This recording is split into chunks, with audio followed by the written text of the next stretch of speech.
All right, we're live. Yay. So, would you like to introduce yourself, Ben?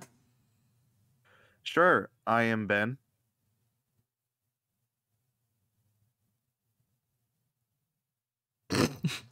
Okay, and I guess what is your experience with D&D?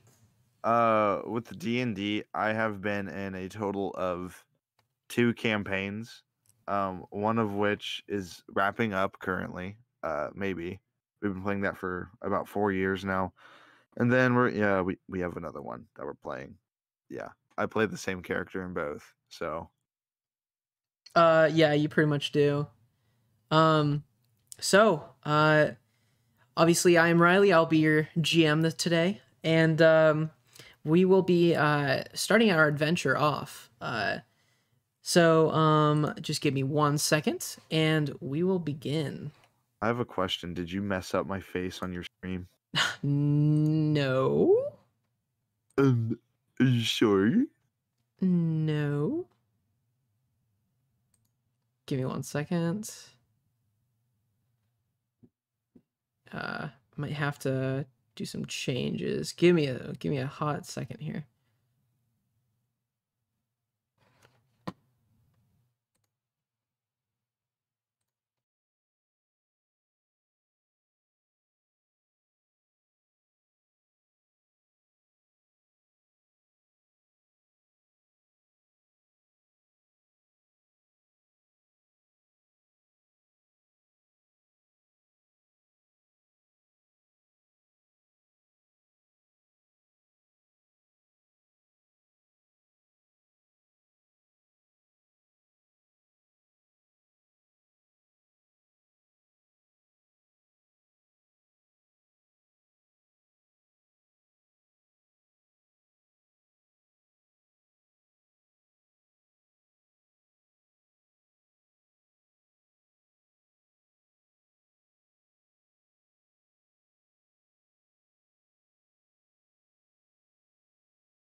All right, and you're back. Sorry about the delays, people. And we should be good. So, would there be anything you'd like to tell the audience about your character?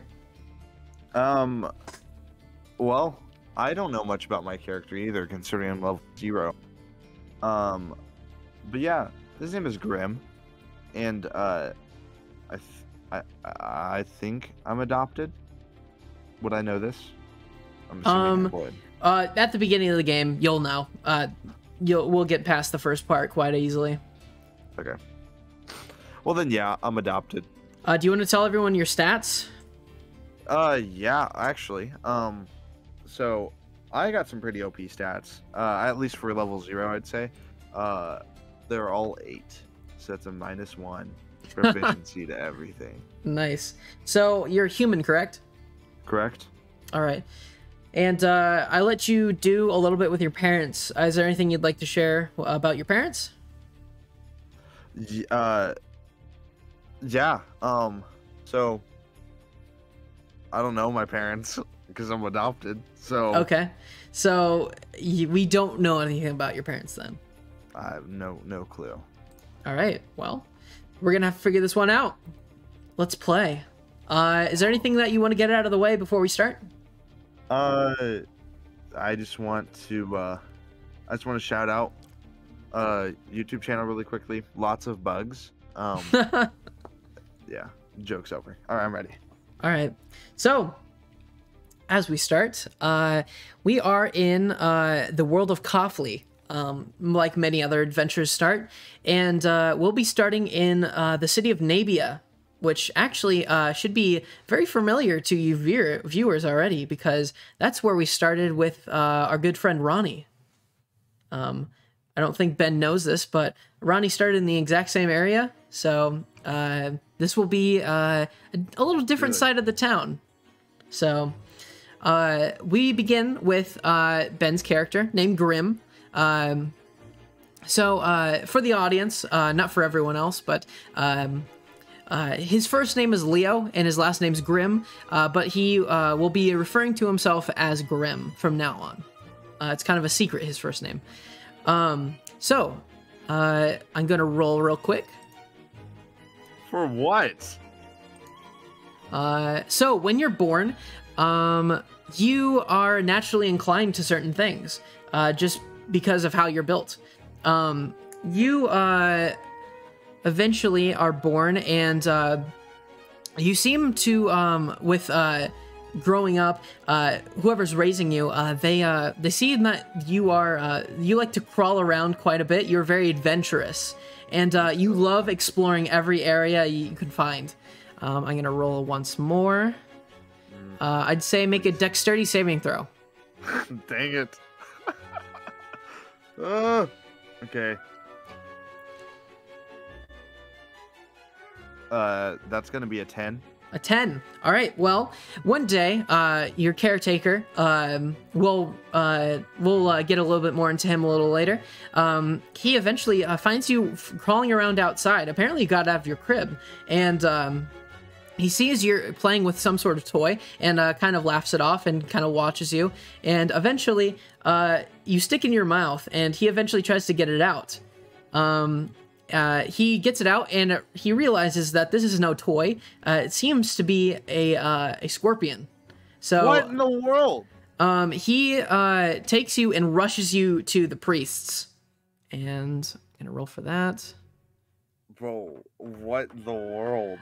As a child, you at a very, very early age, about 1 years old, you're rushed to the priests to be healed, which are all healers. They try to heal you the best they can. Let's see how well that goes. It takes about a year for you to get fully recovered. So, you are sheltered in this small space, which isn't very good for your imagination and, your general curiosity of the world. Also, your caretaker is going to keep a much better eye on you after this incident of him almost being, he almost lost you. So, through this backstory, I'm going to give you a +1 to your wisdom and a +1 to your dexterity. Let's go. Make sure you -2 off of your pool of 45, and also make sure you mark 1 next to your dexterity and wisdom. So I'm just okay. Make sure I mark 1. Yeah, like where it says 0. Make sure you mark 1 because we updated it once. Oh, I okay. So each time I update it, it's just. Yeah, well, once we start getting to the later stages, it'll be a lot harder to level up. So it'll take multiple points. But for now, it's just 1. Okay, yeah, that makes sense. All right. Whoa! What? Sick. Yeah. I have a 10 in dexterity. Nice. Okay. So that's a +0, or right?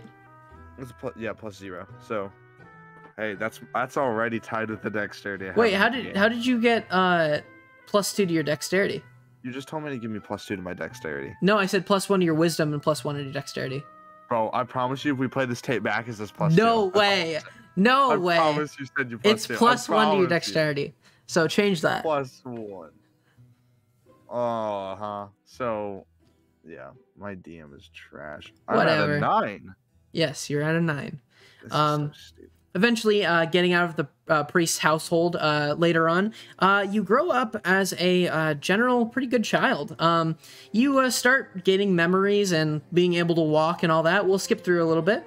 And eventually, you seem to be about 6 or 7. And you now know that your caretaker is your uncle. He just refers to himself and has you call him Uncle Grimm. And also, you grow up within this household with almost like a sister. You know her as your cousin, and she seems to be about 3 years older than you. She always has something up her sleeve and is growing up with you very closely. You two bond over time, and you are very close to each other, even though you're not technically brother and sister. Good. So, is there anything you'd like to prioritize in this early age? Do you want to explore where you live? Which, actually, I should explain. You guys live on a farmhouse outside the city. Okay. You are in Nabia, and if you want, I can show you the map if you'd like. Yeah, let's see it. You're since you live outside, your uncle wants you to know all the places pretty well. So at a very early age, you know all that is there in Nabia. So Awesome. if you look at the stream, here is the map of Nabia. I'm currently waiting.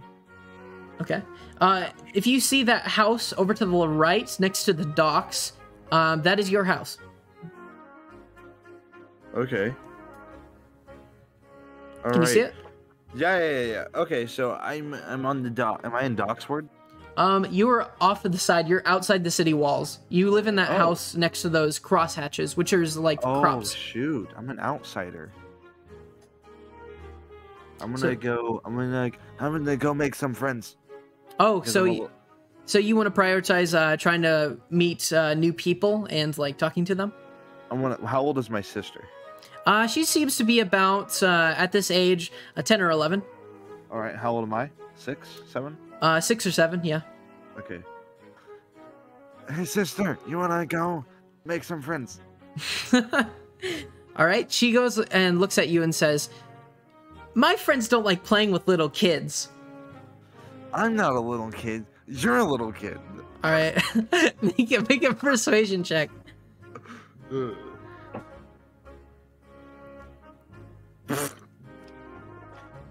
That's a 3. All right. Well, in general, whenever your sister leaves her house and goes off and plays with her friends, you are mostly left behind to deal with your own imagination by yourself. You grow up and you don't really meet a bunch of people. You're kind of an outsider when it comes to those living around, and you eventually get used to being kind of an introvert in a way. Lame. All right, so is there anything else you want to prioritize in these early ages? Dang it. I really want to I'm really pushing for me to be included in my sister's fin group. Okay, well, now that she has already rejected you, you're gonna have to find a way in without talking to her. So, what do you do? Do I know her friends' names at all? Has she, mentioned They've anything been to Mom around and the Dad? they've been around the farmhouse. They seem to be a group of young girls. All seem to be tieflings. Woo-hoo! Okay, I want to go over to one of the friends' house. Well, you don't I'm a really. little kid. I forgot. Yeah, you don't know where they live unless you want to follow them. I'm gonna bait out my when my sister is gonna go play with her friends, and I'm gonna follow her. All right, make it stealth check.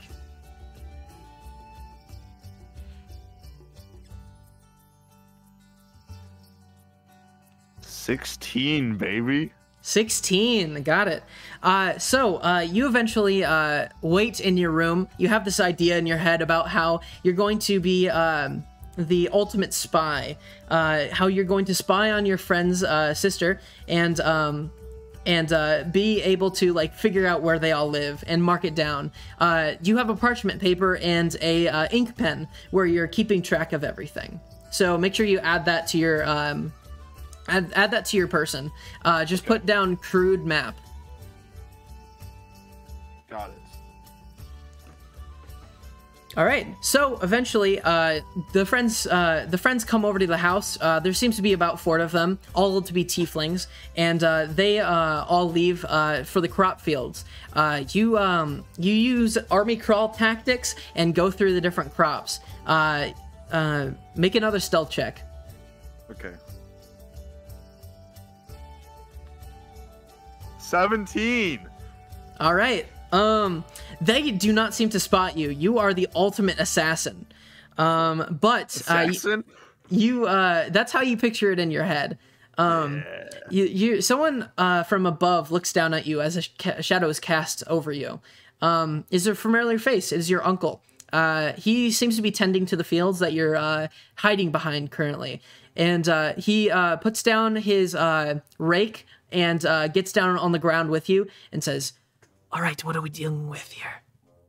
Uncle Grimm, I'm trying to make friends. My sister's being mean and won't let me play with her. Well, do you see that over there? And he points to all the girls playing with flowers. Yeah, Uncle Grimm, yeah. Well, do you know who they are? Flowers? No. They're invaders. They're invaders to the city. And we have to take them out. By what means? You see his face get really serious as he looks over at you. And he reaches back into his back pocket and hands you what seems to be a slingshot, and puts a small berry he's picked from the field and gives you a handful of them. And he says, "Here's how this is going to work. I'm going to stay watch here. You're going to go around the field and you're going to attack." Got it, Uncle Grimm. Got it. All right, so make another stealth check. Okay.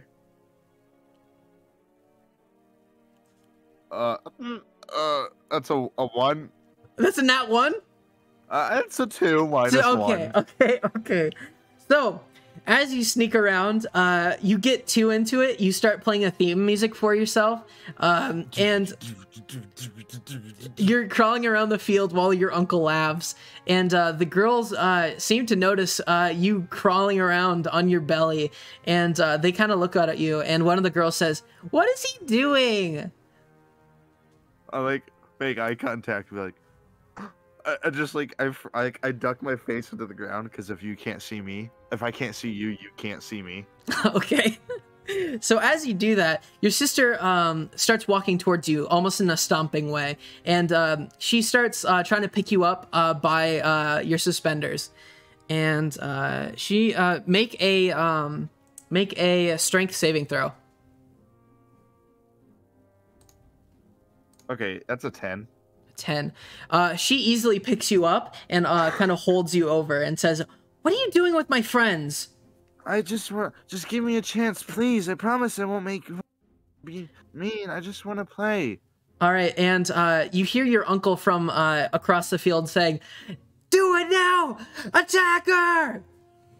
I want to grab the slingshot. I just try to like, I'm gonna like pull it back and hold it at my serious face and say, "Just let me play. Let me play or shoot." Make an intimidation check. 19, baby. It was a nat freaking 20, dude. Let's go. It was a nat 20? Yes, it was. -1, making it 19, bro. She looks at you and whispers something to your ear. She gets really close and says, "I'm not gonna go out without a fight." And she reaches back into her back pocket, lets you go, and brings out a slingshot of her own and tries shooting at you. I'm pelting her, dude. Make a dexterity saving throw. 12. 12. All right. She shoots the first volley at your face, and you roll to the ground, dodging all of them. As a reaction, would you like to do anything? Bro, I'm shooting her face with my paint. Or no, is it like berries? It's berries, yeah. Yeah, bro, I'm just pelting her with berries, dude.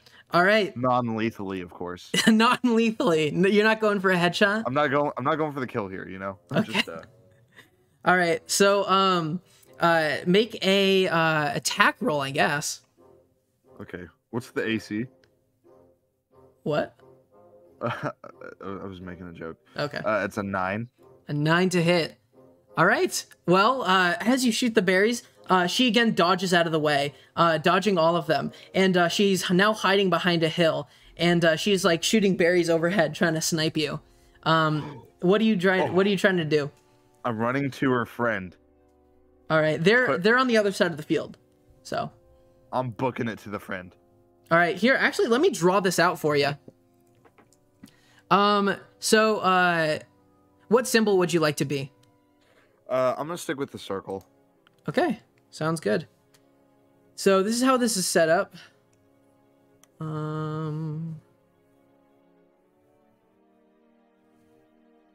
right, I'm gonna have to do this real quick.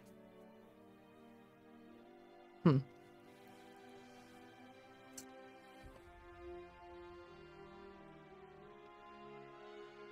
this. All right. Well, all right. So, sister. Okay, there's a hill right over here, and your sister is hiding behind it.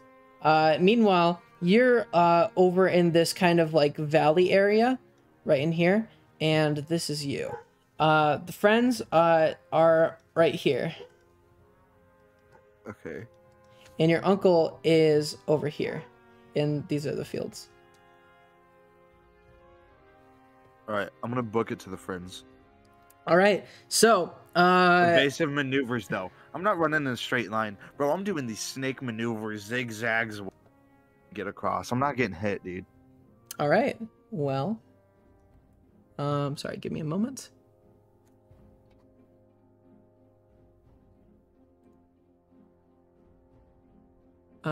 Sorry.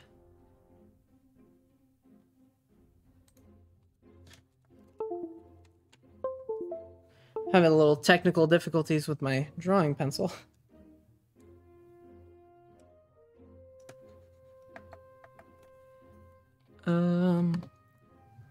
Again, I apologize. Okay, that should do it. Actually, can I scratch that? Oh, yeah, sure. Instead, 6-year-old Grimm is just running straight towards her. Okay. I'm yelling. I'm just yelling. I'm just like, yeah! Like with my slingshot just pulled, getting ready to shoot the first thing that I see come over the hill. All right, so you're like, you're just running at her as much as you can. Yeah. Okay. Well, you run at her, and eventually... Frick. I'm so sorry. I'm just gonna use my... I'm not gonna use my drawing pad. I'm just gonna use my mouse and keyboard. Because that's giving me too much trouble right now.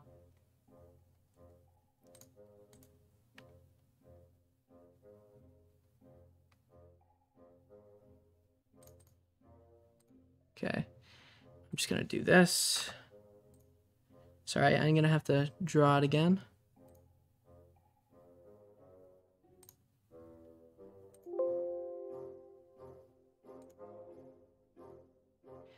All right, sorry, the map isn't working right now, so is it all right if we just roleplay this out? Yeah, let's do it. All right. So, you just juggernaut run at her, start shooting as much as you can, and I'd like you to first make an attack roll, and then I'm going to tell me your armor class also. Okay. Okay, so the attack roll is a 3. Yeah, that was awesome. And then my AC, isn't that just 10? Should be, yeah. All right, yeah. So 3 to hit, and then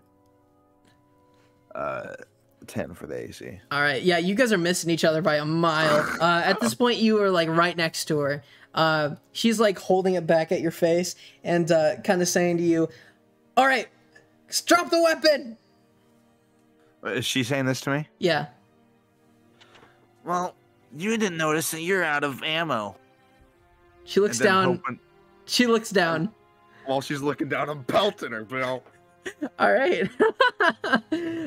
Roll with advantage for attack. Okay. Woo! An 18. As you bring back your slingshot, are you going for the kill here or no? Well, first of all, out of game. If this is going to literally behead her, then no. Okay? Oh, okay. So yeah, I'm just going for, like, you know, I'm just gonna hit her with some berries, you know? Okay. So where are you aiming? That's my question. All right, so is she right in front of me? Yeah, she's right in front of you. Okay, so like as her head is like coming back up from looking, I just want to I want like the last thing to see is like my eyes like just like angrily staring at her, and then that's when I shoot it just to get her right in between like on the forehead All above the right. eyes. You bring back your slingshot. As she looks down, she sees her her pack full of berries still, and she starts saying, "No, I still." And she looks over at you with your eyes glaring at her, and then all she sees left is a berry coming straight at her forehead. It splats as she like is brought back down to the ground, and she falls dead. And your uncle runs over and says, "Well, good job. Well, you killed him." She's still on the ground, unmoving. I stick my hand out. Wait, what's her name again? I'm sorry. Her name is Ava, Aeva. Ava? It was just games. She looks over at you and says, "No, you killed me. I'm dead." No, Ava. I give you back to life, Barry, and then I give it to her. All right, make a persuasion check.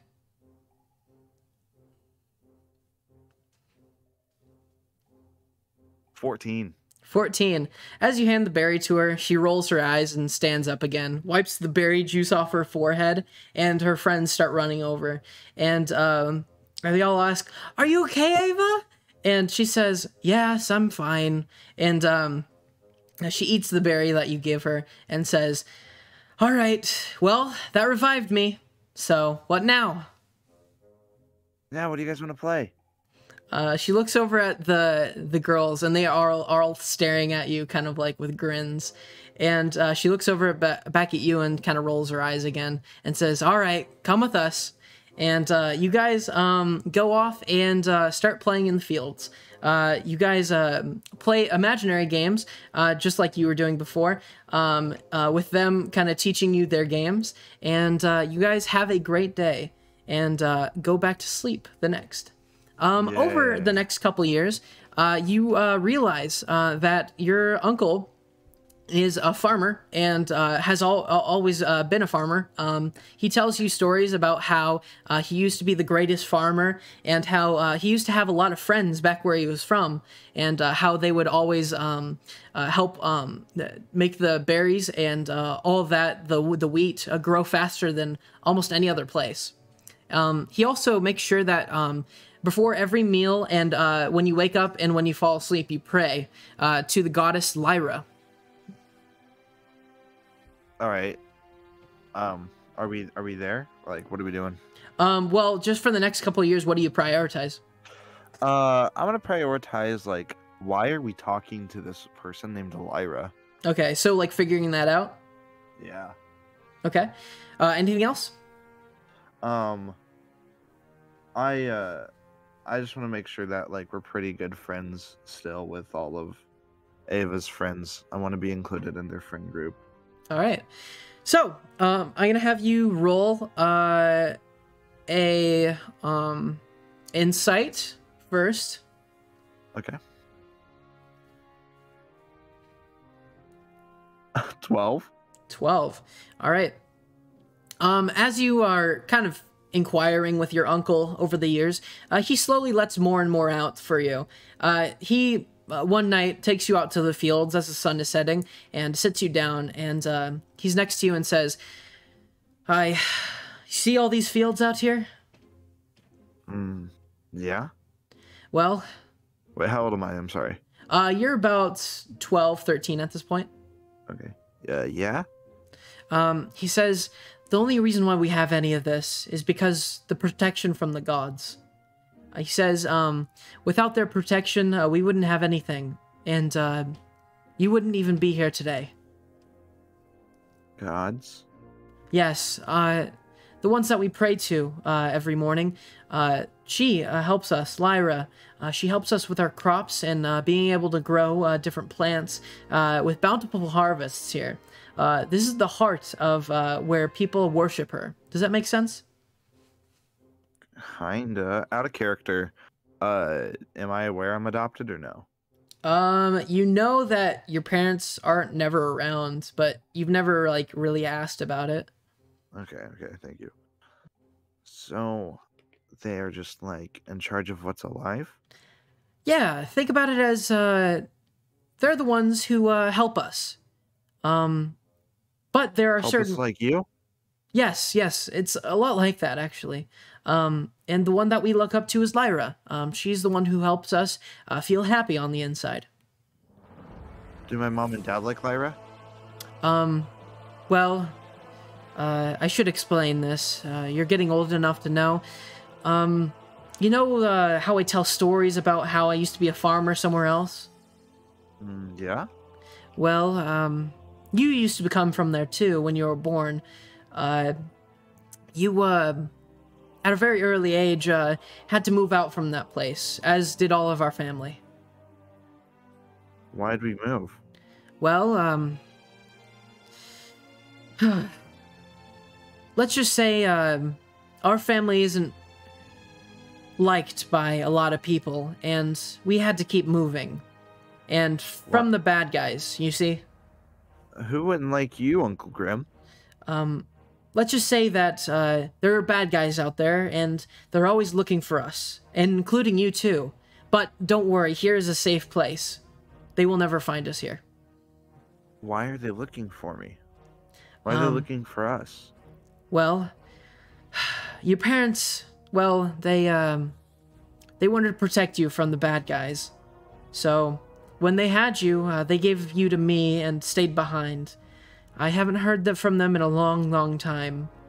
I talked to them occasionally after you were born through messages, but after a while, they stopped responding. Am I aware Ava's not my real sister out of game? Yeah, you know she's your cousin. Okay. Wow. When you show me the map, do I see those walls? Big wall. Oh yeah, you do, like from a distance. What's that? I kind of gesture over towards the wall. He says, that's where the city is. That's, 1 second. That's Nabia. This is our, home. Every once in a while, after we have a good harvest for the winter, we go and sell to the merchants, which sell, our goods. And they pay us quite well. Why don't we go over there now for fun? Well, we're just very busy with harvesting crops. There isn't very much time. I see. I'm not allowed to make checks, am I? Well, what are you wanting to do? Like an insight to see if he's like messing with me, like lying. Sure, I'll allow it. Okay. Natural 20. What are you specifically looking for? I want to know if there's like a bigger reason behind that to see if he's like actually, like if it's legitimately because we're busy or if it's like he's hiding something about that. You know that he doesn't really go inside the city walls that much. He kind of avoids it. And you know that there must be a little bit more there. He doesn't, and you know that he doesn't enjoy going in the city. Well, why don't you enjoy going to the city? Never mind that. Maybe we should continue this conversation another day. Okay. All right. I just don't want...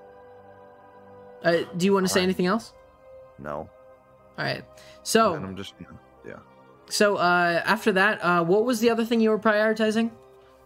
Just making sure I'm, like, pretty good friends with, Ava and the girls. All right. Make a persuasion roll. Got it. 14. 14. Over the years, you stay pretty close friends with all your sister's friends. Again, you weren't really able to find your own friends, so you kind of just are her sidekick most of the time. You're just like the little kid that hangs out with them. Eventually, they start inviting you to things that your sister's not a part of, and you become a part of the group, really. Over the years, I'm going to add some stuff to your stats. All right. All right, let's see here.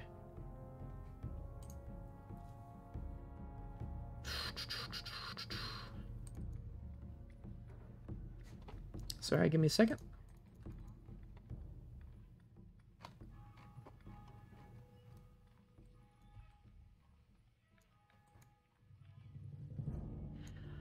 All right, So,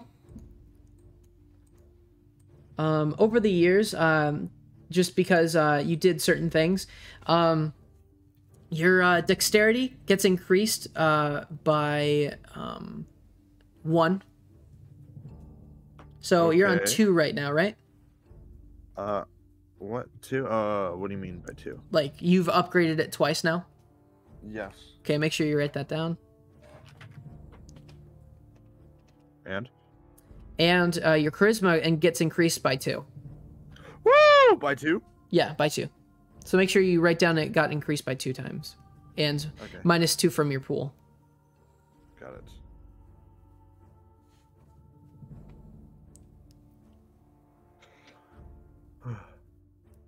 All right. Anything else? That's it for now. So over the next couple of years, your early teenage years, what would you like to prioritize? My early teenage years. Have I Yeah. literally been anywhere else besides the... Well, you never really traveled inside. Their friends always came on the outside. Okay. I'm really going to try to push for getting to go inside the city. Let it be either like bugging Uncle Grimm or like convincing Ava that we should go to the city. You Okay. know, like Well, that. which one are you doing? Which one are the two? Like first. I'm going to do Uncle Grimm first. All right. So make a persuasion check.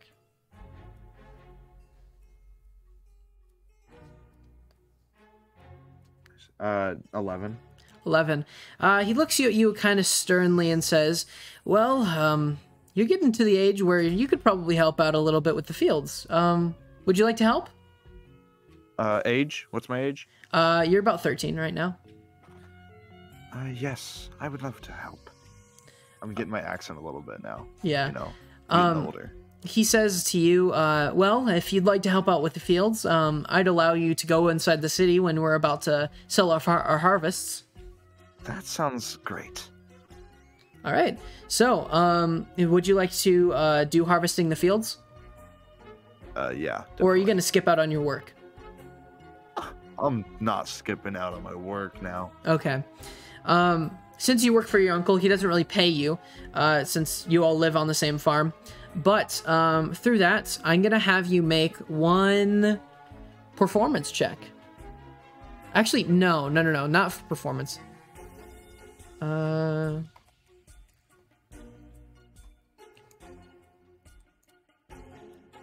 going to have you make...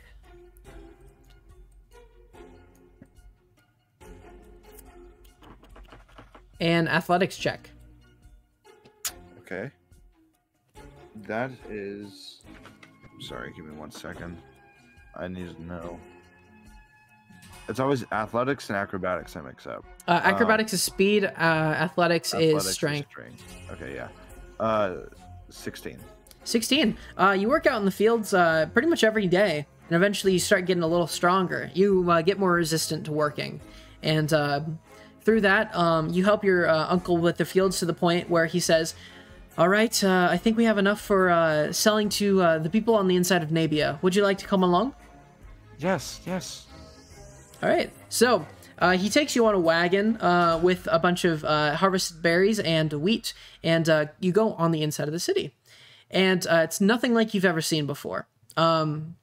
You start heading over there, and eventually you see a bunch of people, whether it be humans, tieflings, and a lot of satyrs. You don't really see much satyrs on the outside walls, but you do know of their existence, and you've met a couple along the time. And eventually, you head to the inside city, and you go to where your uncle describes to be Oak Orchard, sorry. And that's on the north side of the city. So here, let me pull up the maps real quick so you can see that. Okay. So you go up, you travel with the wagon, and go through 7 meadows and into Oak Orchard. He tells you, this is where we make most of our sales. We have to find a merchant who would pay a good price for our wares. I kind of like tug on his coat and be like, how much money do you make off of certain things? All right. Make a persuasion check.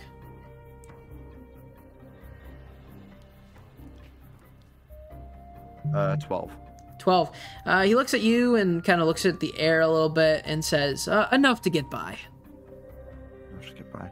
I want to try selling something. Well, how about we become a duo? We can do it together. Like a team. Yes, exactly. Got it. So, am I going to be the one shooting them with a slingshot, or are you going to... That's very funny, but we need to be very focused here. Okay. This sale can really affect how we live for the next couple months. So this is kind of why I wanted to wait till you're older. I can certainly handle it, I think. All right, make a persuasion check. Or a deception check, depending on what it is. Got it. That's a 10. For what? It was persuasion, definitely. All right. So he looks at you and says, all right, so you stand out by the wagon and pretend like you're talking to the other merchants. And so the merchant I'm talking to thinks that he has competition. Does that make any sense with you? Yeah. All right. Okay. So make idle chit-chat with local merchants. Maybe even show them our wares. Maybe they'll be interested. And I'll be selling to the main people, the big sellers, the big buyers. And you'll be my sidekick. Sound good? Got it. All right. Yeah.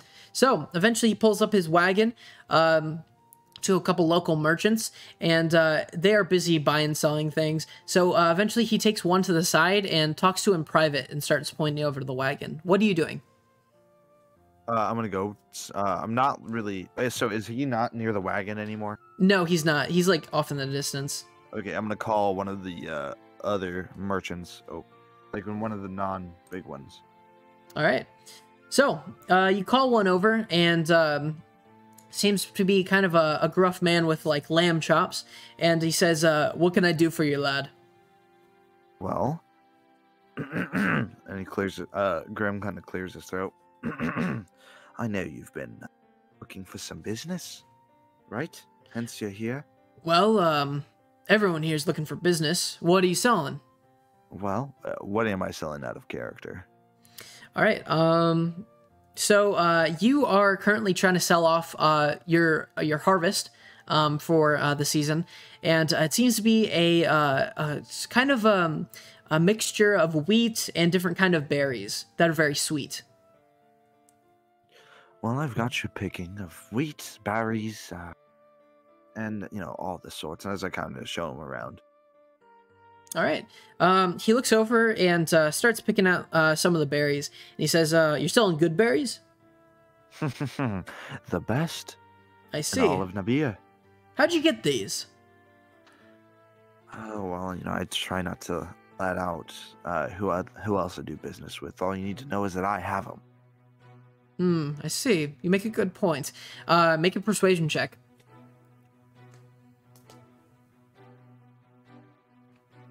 Uh, 14. All right. Give me a second. I'm gonna do a calculator real quick.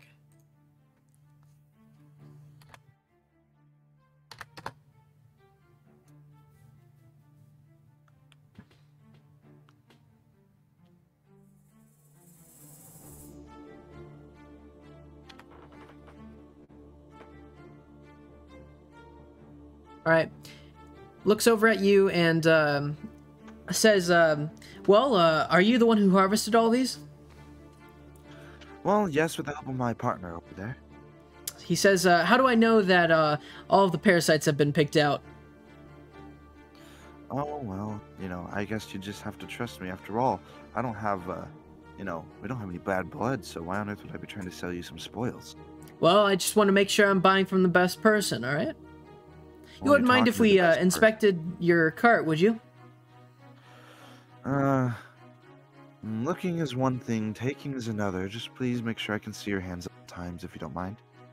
All right, make a persuasion check.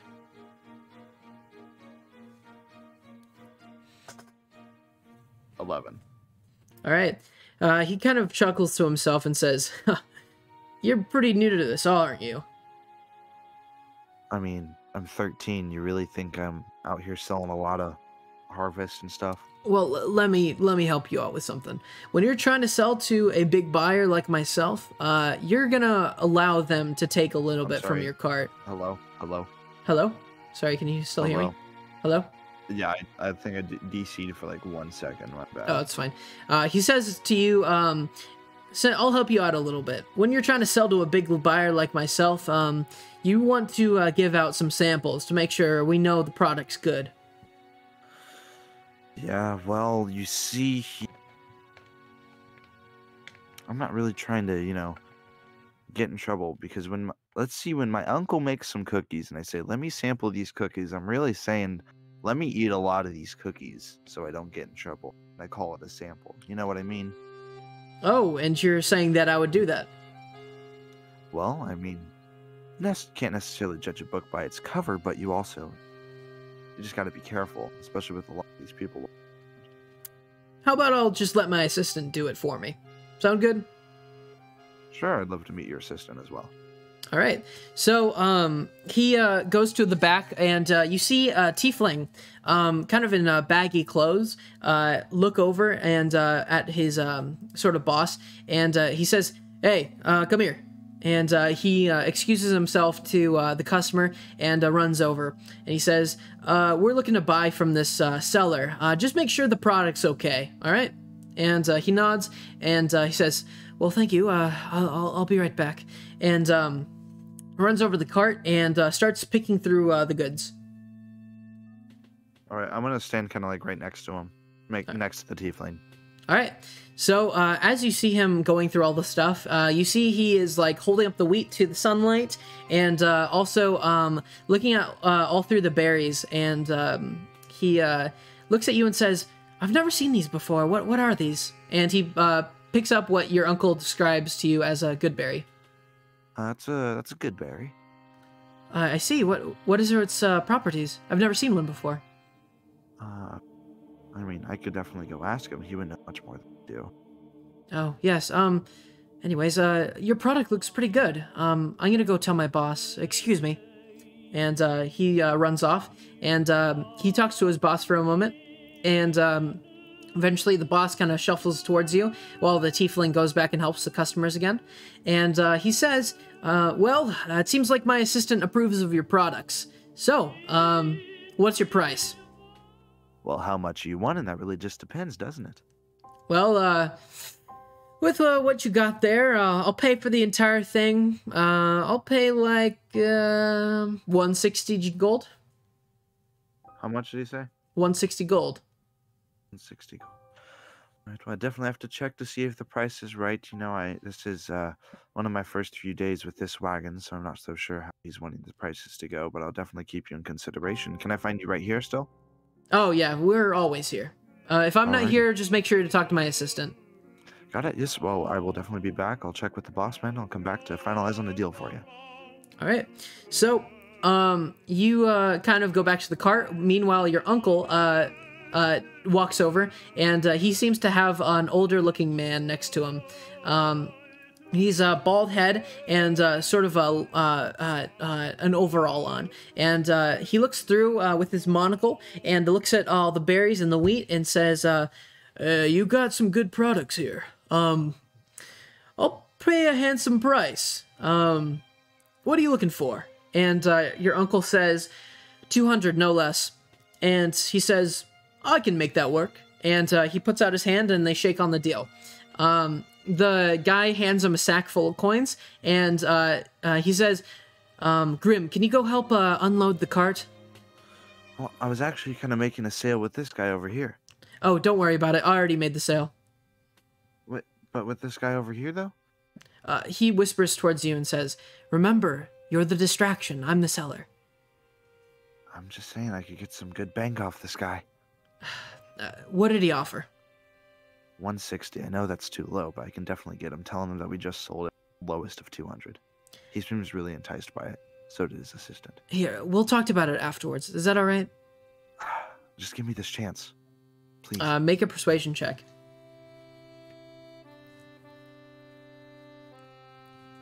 13. 13. He looks at you and says, listen, you're still young, so I'm gonna be frank with you. You're gonna have to learn this over time. I know you haven't been able to be interactive with a lot of people, especially at an early age. Listen, I'm sorry that you weren't able to have all the friends that you wanted to have, but maybe through this we can meet a couple people and you'll learn. But right now, let's just hold off. Is that all right? Fine, but I'm gonna go tell them that's no deal, but I would love to make an agreement with them in the future. He looks down and it looks like he sort of has an idea. And he says, you know what? Go do that. All right. And I start walking over there. All right. So you walk over there. The assistant is currently selling to someone. And the man with the lamb chops looks over the counter at you. Well, 160 was the deal you said, right? He says, yeah, that's what it is. Well, unfortunately, you know, that price is just not what we were looking for. It's drastically low compared to the other merchants were offering. We've recently made a deal with someone else, so unfortunately we'll be getting our business, but hopefully in the future I would love to sell to you. He looks over at you and says, well, you know what? If you ever come back and you have some better products, I'll jump up the price a little bit. All right, well, I mean, you just don't be so stingy next time. Oh, make a persuasion check.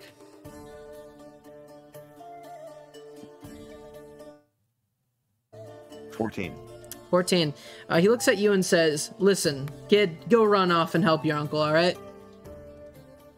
Okay, fine. I was just trying to be a business guy. All right. Do you go back to your uncle? Yeah. Okay, do you help him unload all the stuff? Sure. He starts unloading the cart towards the market guy. He still is inspecting some of the goods, and eventually you guys leave on the wagon. It seems to be about sunset at this point, and you guys head over to your house. And he says to you, you know, it looked like you were doing pretty good over there with trying to sell with those people. Do you enjoy doing it? I did until you took my business away. Like I said, you're very new to this. Let me teach you. Fair.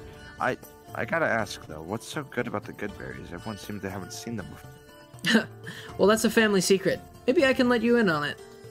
That brings me to my point. There's been some lands that I've recently bought, and I still haven't planted over there yet. It's rough soil, and it still needs to be tended to. It's nowhere near ready to be planting on, and I was planning on maybe doing some of the work over the winter to make sure it's ready for the summer and spring. Does that make sense? Yes. Well, you know what? An idea came over me today. Why don't you have your own land? You can tend to it every day, and you can be its own owner. It's going to take a lot of work, though. Are you willing to do it? I just don't want to become such a workaholic to where I lose everything that I have with the people that I love, you know? Well, that's kind of a responsibility of being a man. I'll definitely think about that business opportunity, Uncle. Yeah, just let me know before winter comes. Of course. All right. So, you continue on through a couple weeks. What was another thing that you said you were prioritizing in? I did say I wanted to ask Ava to go into... Sorry, what? I wanted to ask Ava if she wanted to go into the city with me. Okay. So, anything specific to do anything or, like, anything like that? Just maybe look for, like, you know, just look around, you know, see if there's cool stuff to do, fun stuff to do. All right. Make a persuasion check.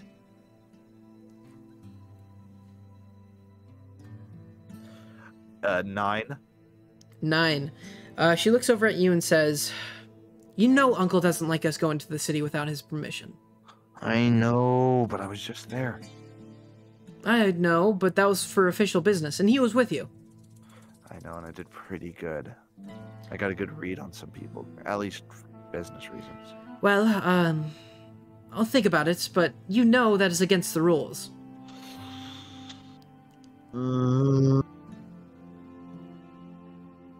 Rules are so dumb. Make a persuasion check.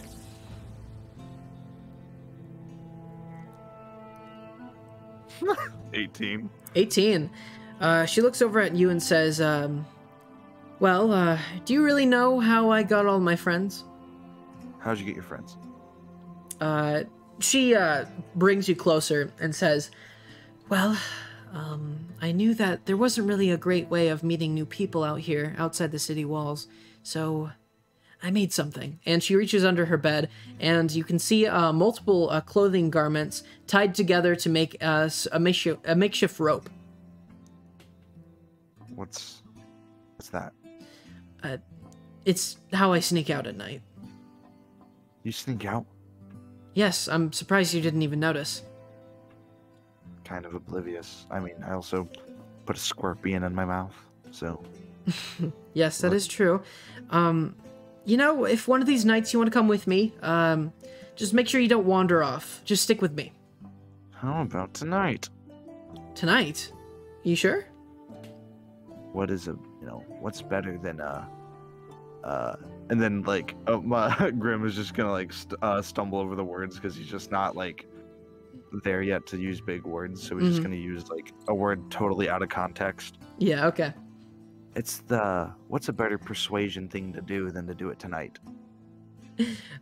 She looks at you and kind of giggles for a moment and says, all right, meet me at night here, and we'll sneak out, okay? Just you and me. Got it. All right. So, do you wish to just go to your room and, like, wait for night? Yeah, I mean, what time is it? It's about sunset. It's about time to go to bed. Yeah. All right. So a couple hours pass, and wait. I gotta be smart here. I'm sorry. I'm gonna go to bed, but I'm gonna, like, stuff my bed to make it look like someone's actually there. Okay. All right. So make a survival check.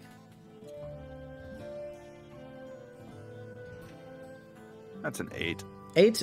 You try to do it the best you can with your makeshift stuff, but it looks pretty unconvincing. All right. I'm satisfied. All right. So you continue on, and eventually nightfall comes, and it gets dark. Eventually you hear a slight tapping on your door. Ava? You hear creaking. And she looks inside with her bright eyes and says, are you ready? And I would, like, make sure I have my slingshot on me. All right. Do I? Oh yeah, might as well just add that to your inventory, by the way. Okay. Ready.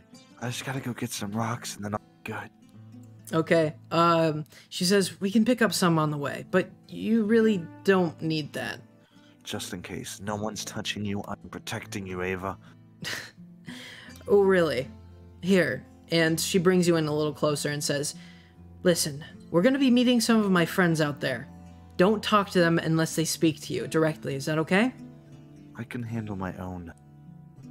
Listen, they're my friends. You're not taking them from me. Okay. Well, can we share friends?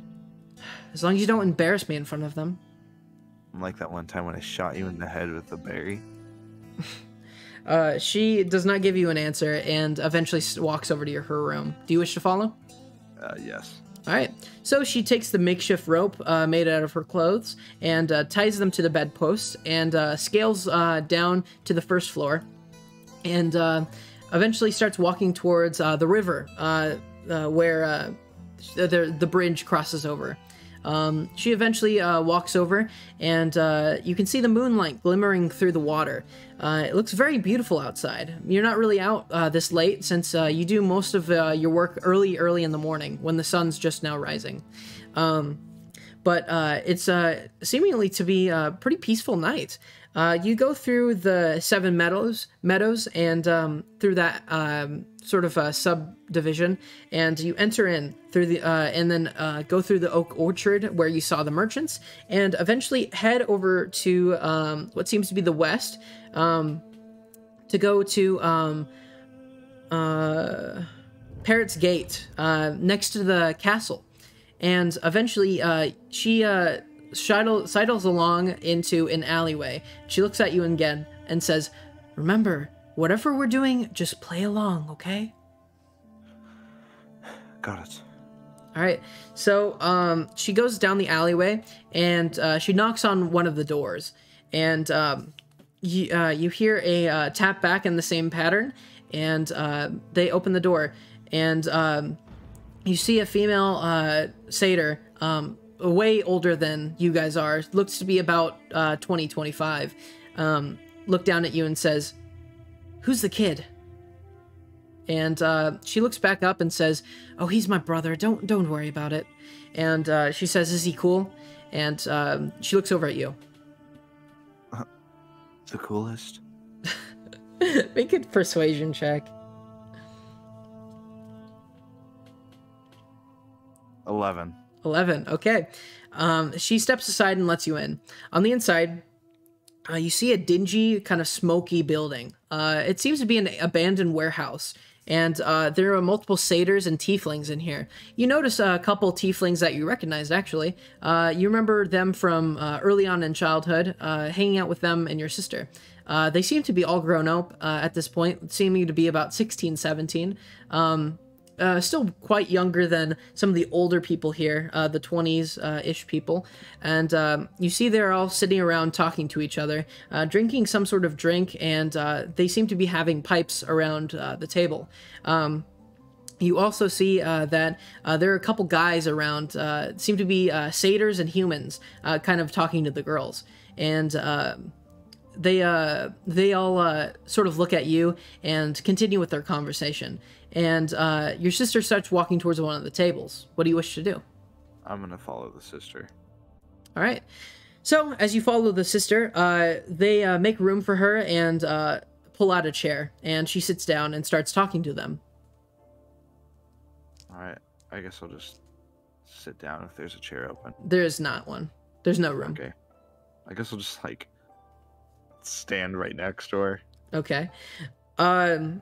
They're all talking idle chit chat about like what they were doing during the day, and one of the guys sits over and scoots his chair closer to your sister, and he seems to be a satyr with a long goatee and kind of a curly afro, and he looks over at your sister and whispers something to her ear, and she giggles.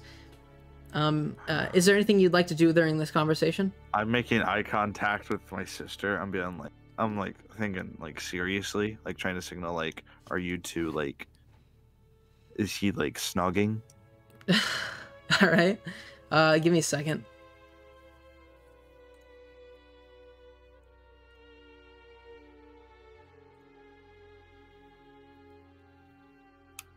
All right. So, she looks over at you and says, "Here, Hander, let me introduce you. This is my brother." And he looks over at you and kind of scoffs and says, "Huh, kind of small for a human, aren't you?" I mean, kind of obnoxious for a satyr, aren't you? Make an intimidation check.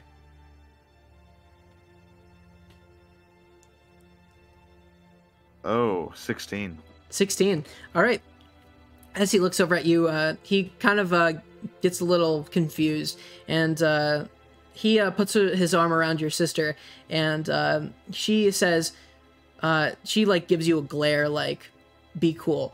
And she looks at you and says, "This is Hander. He's my boyfriend." Hander. Okay. Uh-huh. Okay. And I'm like physically like upset about this. Like, so, how long have you been dating Hander? Make a charisma saving throw.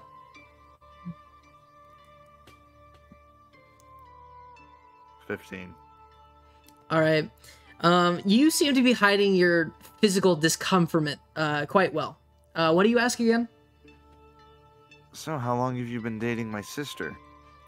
He says, well, me and my babe here, we've been dating for what Her now? name is Ava. Yeah, Ava. How long we've been dating, babe? And your sister looks over and says, I don't know, about, I'd say 48 and a half days. And he says, yeah, something like that. And your sister looks over at the girls sitting around the table, and they giggle to each other. And the satyr kind of stands up and says, I'm gonna go get us some drinks. Hey, what's your name again? It's Grimm. Yeah, do you want something to drink? Sure. All right. He goes behind the counter and grabs a bottle out and starts pouring it with 3 glasses. They seem to be very small glasses. You've never seen them this small before. And as he goes back to the table, he hands you one, and he drinks one himself and just like drinks it down really quickly. He says, drink up. All right. And I'll like take a tiny sip. Are you chicken? Just you know, just bottoms up, and then I'll just drink it. All right, make a Constitution saving throw. Ha! Nat 20. Let's go. So you remember back to the times that you were a child, and how the scorpion stung you as a child, and you seem like something to do with that might have affected your body in some sort of way, to where certain substances don't affect you quite as well. And you feel absolutely fine. It goes down very hard, like you hate the taste, but you were unaffected. All right. I forgot to ask, Hander. Yeah? How old are you? He says about 25. How old's my sister? Holy crap. 17. Go! Okay. Your sister looks over at you and gives you a smile, and she like downs the shot really quickly, and her girlfriends look over at her and clap and go, woo, go Ava. And what do you wish to say? So where'd you two meet? She looks over at you and says, well, we met quite a while back at this abandoned house. Me and my girlfriends were hanging out here one day, and him and his kind of gang came over and met us. And this became our new hangout spot. Okay. Hey, Andrew, do you know how old my sister is? He looks really confused and like starts counting on his hand. He's like, no. What? What was the question? How old is my sister? She looks over at you and she like gives you like a grimace and like shakes her head, and she says, "Oh, you know, babe, I'm already 20." Oh, what? He looks over at you and says, "Hey, Grimm, do you want to play a game with us?" All right. So, he says, this game is for every new person who comes to our club. You sure you can handle it? Yes. All right. He says, all right, boys, I think we got a newcomer. And they shut the door, and they start spreading out the chairs to make a circle in the middle of a dingy room. He says, all right, so new person goes and sits in the middle. Okay. Do you go sit in the middle? Sure. All right. So he looks over at you and says, we got 3 drinks here. 2 of them are going to be something bad. One of them is going to be something good, and it's up to you to decide which one you're going to take. What's the good drink? What is it? Oh, that's the best part. We're not going to tell you until you already drink it. Okay. Is there a... Oh, sorry. Sorry, what? No, you go. They put they go to the back and they kind of like cover what they're doing, and eventually they bring out 3 glasses, and they hide it from you. And they take out a blindfold and start blindfolding you. Can I like make sure that like, can I like try to see a little bit out of the bottom? That'd be very hard, but make a sleight of hand check. Okay.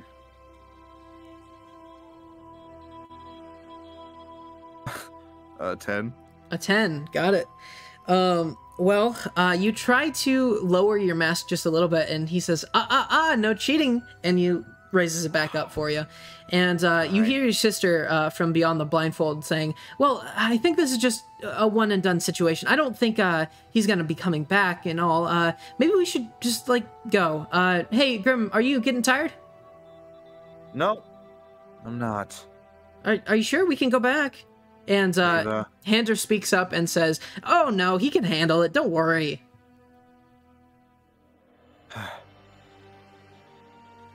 Okay. All right. Are there...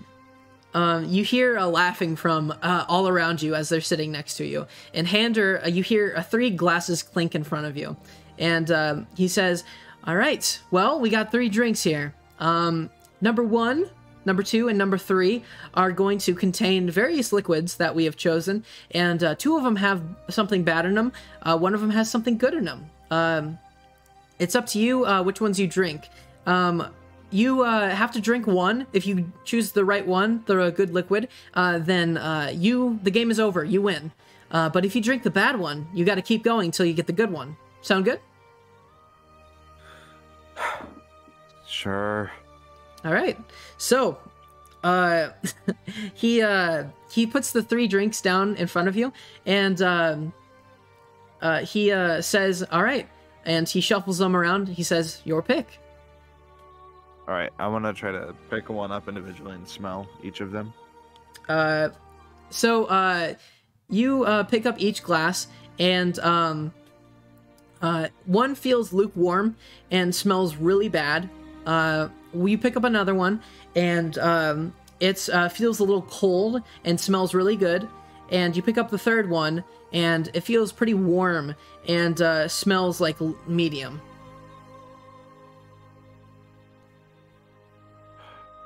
I'm gonna put the good one up to my lips and try to listen to see if there's like snickering at all or anything like that. All right. As you do, you put it up to your lips. Make a perception check. Okay. Ooh, 14. 14, got it. You hear snickering coming from behind you. All right. I'm gonna pick that one. I'm gonna put that one back down. All I'm right. gonna take the one that smells bad and try to do the same exact thing. All right. You hear from behind you someone say, "Shh, shh, shh, shh, he's listening." Okay. I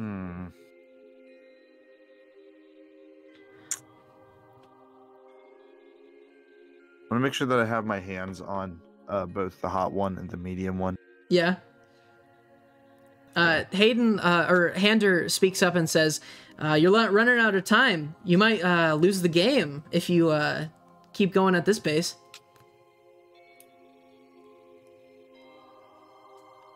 I'm gonna drink the bad one. The bad one. All right.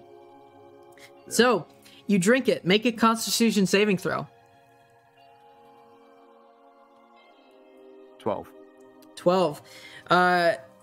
You instantly after you drink it, it feels like acid going down your throat, and you instinctually cough, and some of the liquid gets sputtered up, and Hander and everyone else start laughing really hard. He says, "You wanna know what that one is?" Your pee? No. That would have been good though. We snuck into the king's quarters, and apparently there's this best brewer in all the land. We mixed all the solutions together, and that's what you just drank. And as you hear that, you feel like your reactions and instinctual stuff start going down way much, and it starts your words start slurring together. I'm gonna try I'm gonna drink the medium one. All right. So you drink the medium one. It doesn't go down as bad as the first one, but once you start drinking it, the taste overwhelms you. Like it's like really, really gross and like kind of acidic. So he says, "Now that's the P one." You got that one right. Huh. And there's only one drink left.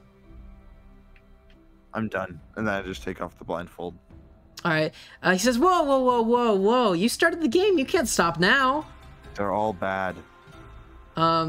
He looks over at everyone, and everyone starts giggling. He says, "Listen, kid, you're not supposed to cheat the game."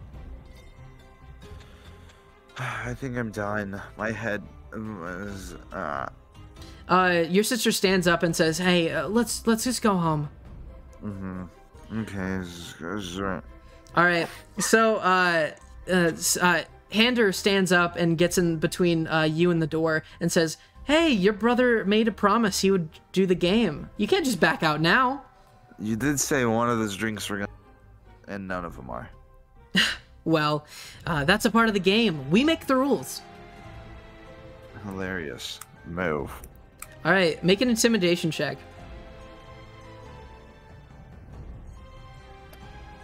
4. 4. All right. So he looks over at you and looks over to your sister and gets in between you two and kind of motions over for a couple of his satyr friends to come over. And they do, and they separate you two. And he goes over to your sister and says, "Look, babe, we're just trying to finish our game here. Then you and your little brother can come back anytime you want, as long as you play games all like this all the time." And some of the girls giggle. But you also notice out of the corner of your eye, some of them are not laughing. Your sister says, "Look, Hander, we're ready to go home." And he says, "Okay, as long as he drinks it, you guys are free to go." And your sister says, "Look, we came here for free will. I'm friends with all you guys. It's my little brother. He's not old for any of this. It was my mistake. I won't bring him back again." And Hander looks over and says, "Look, he chose to come here anyways, so it's kind of his fault too." And his buddies start like dragging you towards the third drink. Fine. I'll drink it. Your sister looks over and says, "Don't. It's not worth it." Is Hander next to me? No, Hander's over by your sister. Okay. I'm gonna just pick up the drink, and as I'm walking towards the door, I'm gonna say, "Thank you," and then I'm just gonna splash it in Hander's face. Oh, nice. Make an attack roll. What kind of a... What? Because some of these still have minuses, so... Plus your dexterity. Okay. It's 19. 19. As you do, what do you say again? I'm gonna say, "By the way, her name is Ava," and then just splash her in the face. As you splash it in his face, you see fairy dust poof in his face, and he starts screaming and like trying to get it out of his eyes. And his buddies are just laughing at him. And your sister walks up to him and puts her finger right on his nose and says, "By the way, I'm breaking up with you," and pushes him to the ground. And some of the girl tieflings walk out with all of you, and some of them ask, "Are you all right?" Kind of sick. Yeah, let's get him home. And Ava starts walking you home. Make a Constitution saving throw. Uh-oh. 9. All right. So as you do, you notice everything starts getting a little hazy around you, a little bit more dark. And you start saying something, and you don't remember finishing the sentence, and everything goes black. Dang. So you pass out. So you later wake up. What seems to be like your room. You seem pretty bad. You have a very big stomach ache, but other than that, you're okay. I'm gonna just get up. All right, make a Constitution saving throw.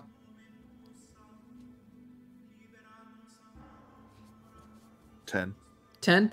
As you feel your stomach sort of drop, you look over down at the floor, everything gets a little hazy, and you throw up on the ground. Oh. I'm gonna walk out my All right. room.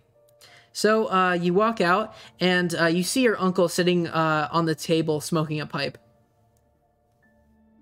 Good morning, He Uncle. says, "Sit." Sit. Did you make breakfast today? Go sit. Okay. I'm ready to do some yard work, you know. Oh, you'll be you doing some yard work. Also, we're gonna go sell some stuff, right?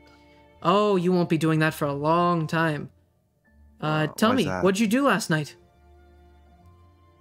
Oh, last night. After we got back from selling some things, I played with some of Ava's friends, and they made a little bet with me, see if I could eat this whole mud pie, and I did, but then I threw up. Some of it's upstairs, actually, on the ground. I need to clean that up. The more you mention it. All right, make a deception check. 11. Yeah, he doesn't believe you at all. He looks over at you and says, "Well, it seems like your sister had some sense in her. When you passed out, she called me over, and we carried you home. You realize how much time it's been? It's midday, for Christ's sake."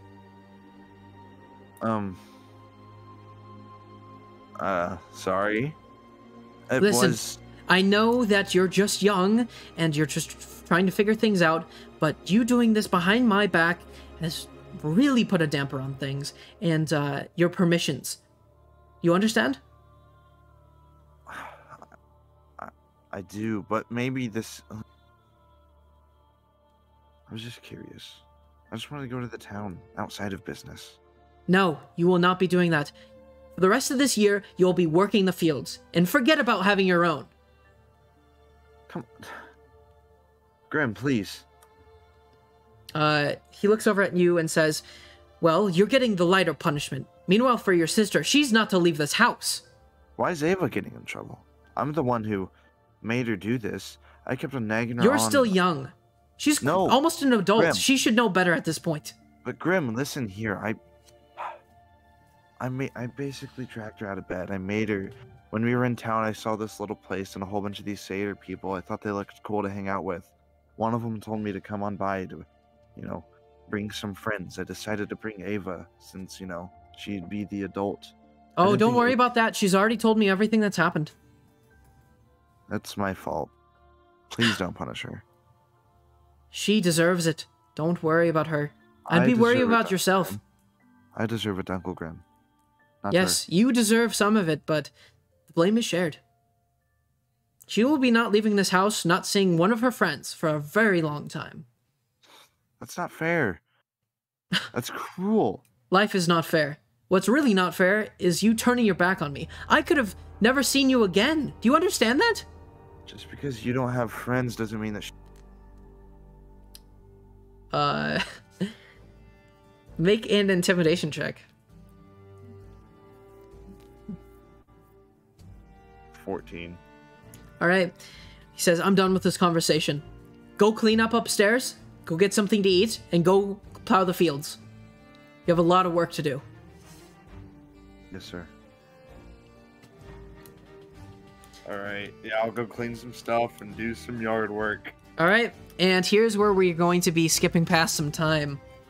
Because you are grounded big time. So over the next couple weeks, your sister doesn't really talk to you much, but she doesn't seem to be mad with you. She's just more sullen than anything. And eventually, her and your uncle leave town. He says he'll be back in a bit. He just says there's business with him and your cousin have to deal with, and they go into the city. He says the farm will be yours for a couple of days. Make sure you till the fields. How old am I? At this point, you seem to be about like 15, 16. Okay. Okay, I've got it. All right. So they leave, and eventually, a couple days, they come back without your cousin.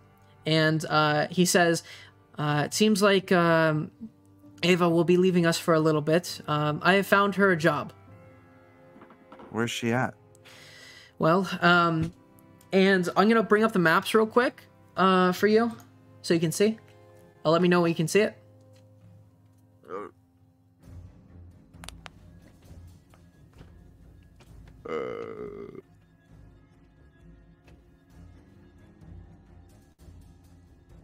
I see it. All right. So he says that we headed down to Egg Chapel, and I got her job as a up-and-coming priestess. Okay, but that's pretty far. Yes, you won't be able to see her for a while, but you and me will be tending to the fields. We have a lot of work to do. I'd rather be with my sister. I know what you'd rather do, but you have to man up someday and make sure you do everything that you're told. Is that understood? I understand. It's just I don't like doing yard work. Well, you ruined your chances when you pulled that little stunt. You see, one thing I didn't tell you is you always have to be looking behind your pack. So people might be after you when they know your Grimm name. You understand? What is so important with our Grimm name? Listen. And he sits you down as the sun is setting. And it reminds me a lot of the time years ago when he started telling you about his past. He says, your parents. About a year ago, I tried contacting them. When it didn't work, I sent someone after them. An inspector. He found that they were dead. I'm so sorry. I don't want the same to happen to you. Keeping me a prisoner with your fields seems a lot worse than death. He says, you don't know nothing about death. And he looks down and says, that's what we Grimm family get. Long ago, before your parents were born and before your grandparents were born, us and the elves used to be great friends. As they migrated, we helped them. We were their farmers. We grew food for them. And they blessed our crops with many magical properties. That's why we can get the good berries that we can today.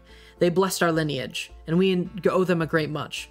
But some people didn't like the elves and didn't like us by proxy. Most people and most families decided to ditch the elves and leave them for dead while they migrated, but we stayed with them. We were the only family that helped a certain clan out. They were very high up in the elven city, and they said that they would bless our lineage for helping them.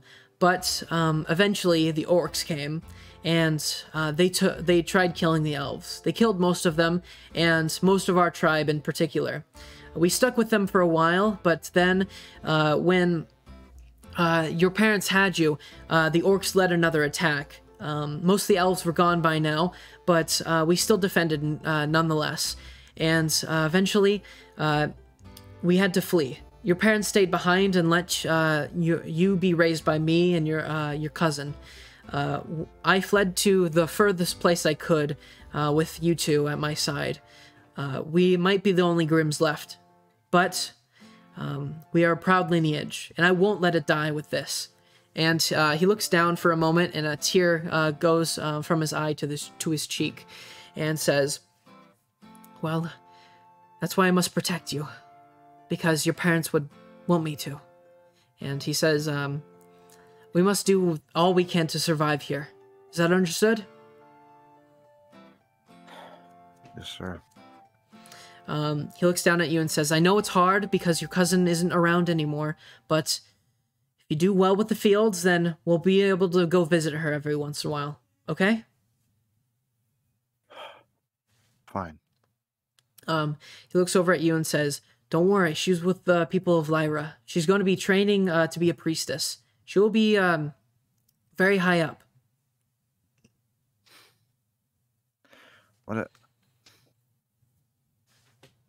You didn't even let me say goodbye. He looks down and says, I'm so sorry. And He stands back up and heads inside.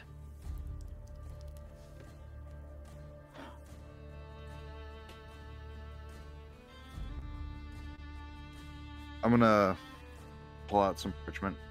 Some parchment? Okay. And I am writing a note. It says, I'm gonna go say goodbye to my sister. Back. Okay. So at this point, I'm gonna allow much time to pass. So, I'm gonna give you some things, some proficiencies. Yay. So give me a second. I'm gonna give you proficiency in persuasion. Nice. So make sure you mark that down. That as one of your proficiencies that you get. Uh-huh.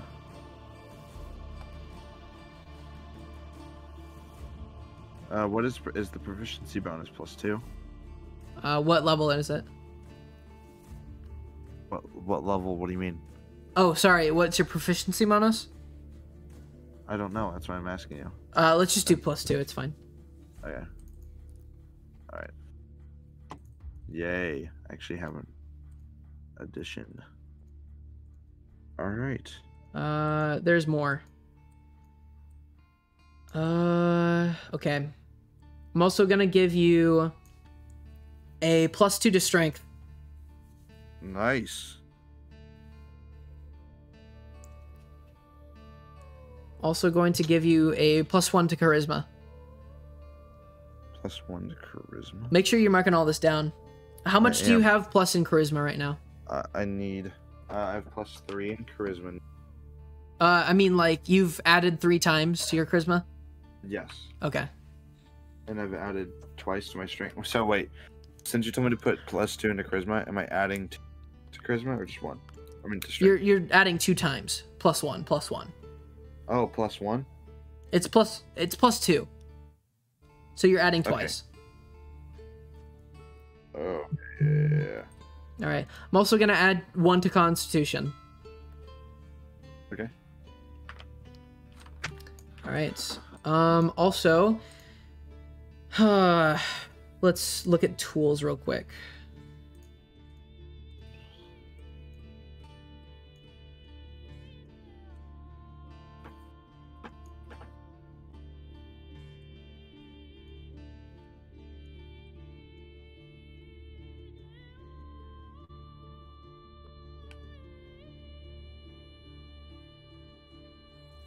All right, I'm gonna give you a choice here. So while you're working on the farm, in your spare time, since the farm has some supplies, here are 2 options for you. I'll read them out to you. In your spare time, do you wish to mess around with the weaver's tools or woodcarver's tools? And before you answer, I can tell you what they do if you'd like. Yeah, go ahead. Which one first? We'll go and do weavers first.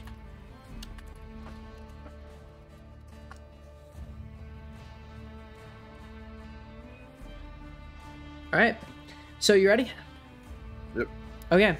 Weaver's tools allow you to create cloth and tailor it into articles of clothing. Components. Weaver's tools include thread, needles, and scraps of cloth. You know how to work from a loom, but such equipment is too large for transport. Arcana and history. Your expertise lends you additional insight with examining cloth objects, including cloaks and robes. Investigation. Using your knowledge of the process of creating cloth objects, you can spot clues that make deductions that would allow that others would overlook when you examine tapestries, upholstery, clothing, and other woven items. Repair. As part of a short rest, you can repair a single damaged cloth object. Craft clothing. Assuming you have sufficient cloth and thread, you can create an outfit for a creature as part of a long rest. And also, activities for the Weaver's tool. With a DC of 10, you can repurpose cloth, making them into something else. With another DC of 10, you can mend a hole in a piece of cloth, or a DC 15, you can tailor an outfit. Would you like to read me to read wood carvers? Yes.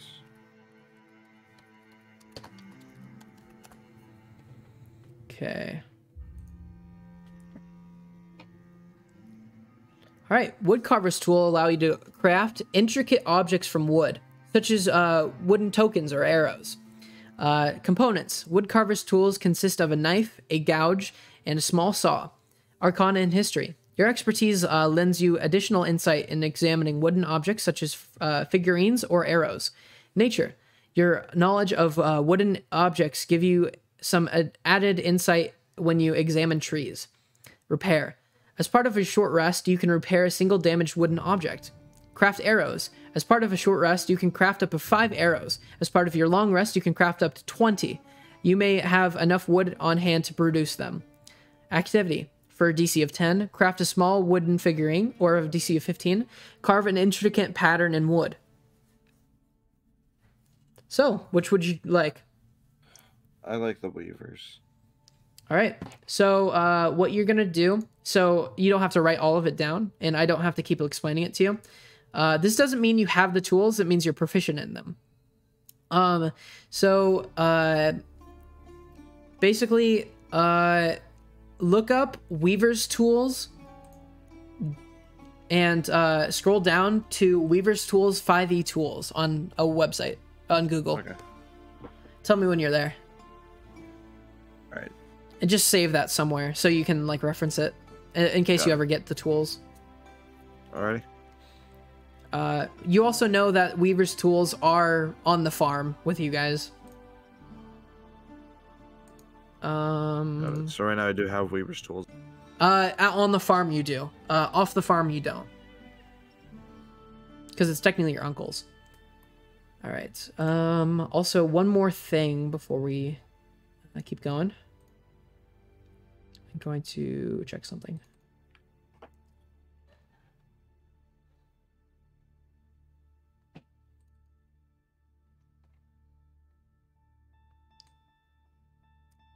I'm going to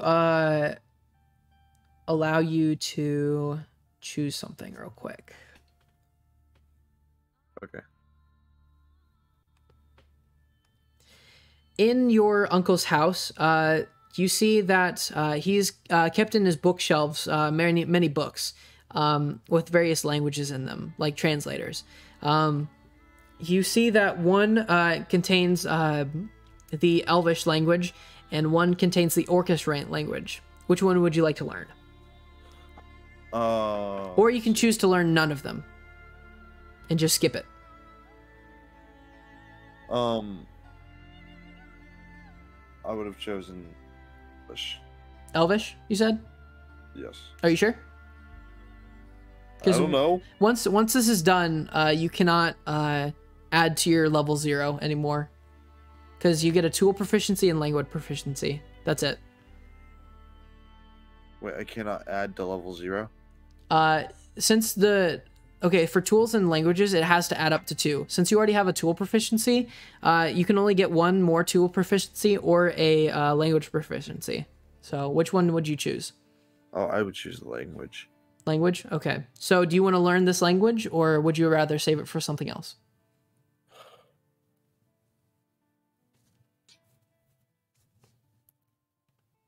I'm trying to think.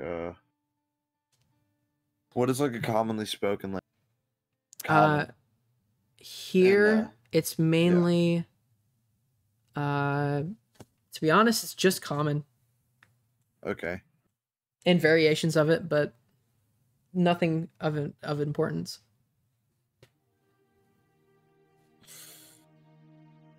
In between... I was going to say I'm in between Orcish and Elvish, but... I don't know.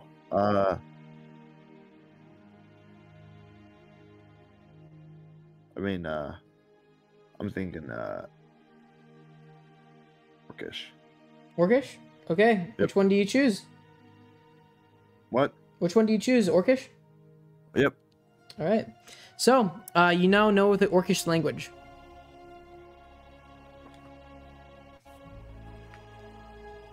All right. So, with that, do you want to take a quick break before we continue? Your call. I think it would be good just to let the mind relax just a little bit after all that. Oh, yeah. All right. So we will be right back. Thank you all for watching. We'll be back.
All right, and we're back.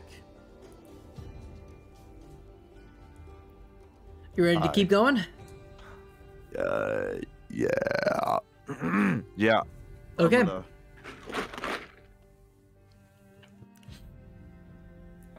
So, like I said, we're gonna allow a couple years to pass. So, about a year goes by, and you and your uncle are basically just working on the fields 24/7. The friends that you once had don't really come by that much anymore. Although the friends that you had during the party do visit every once in a while to ask if Ava's been back. So, during this year, is there anything you want to prioritize? I'm how old? You're about 16. I'm still 16. Yeah. Do you want me to just, like, go to the next year after you're done tilling the fields, or what? I'm basically just trying to, like, get my Uncle Grimm to chill. Just, like, saying, bro, let me do my thing. Alright. So make a persuasion check. I'm also going to ask him for an allowance. Okay. 10. No, it's 12. I have +2 proficiency. Looks over at you and about halfway through the year says, well, you've been working good, and I think you do deserve something.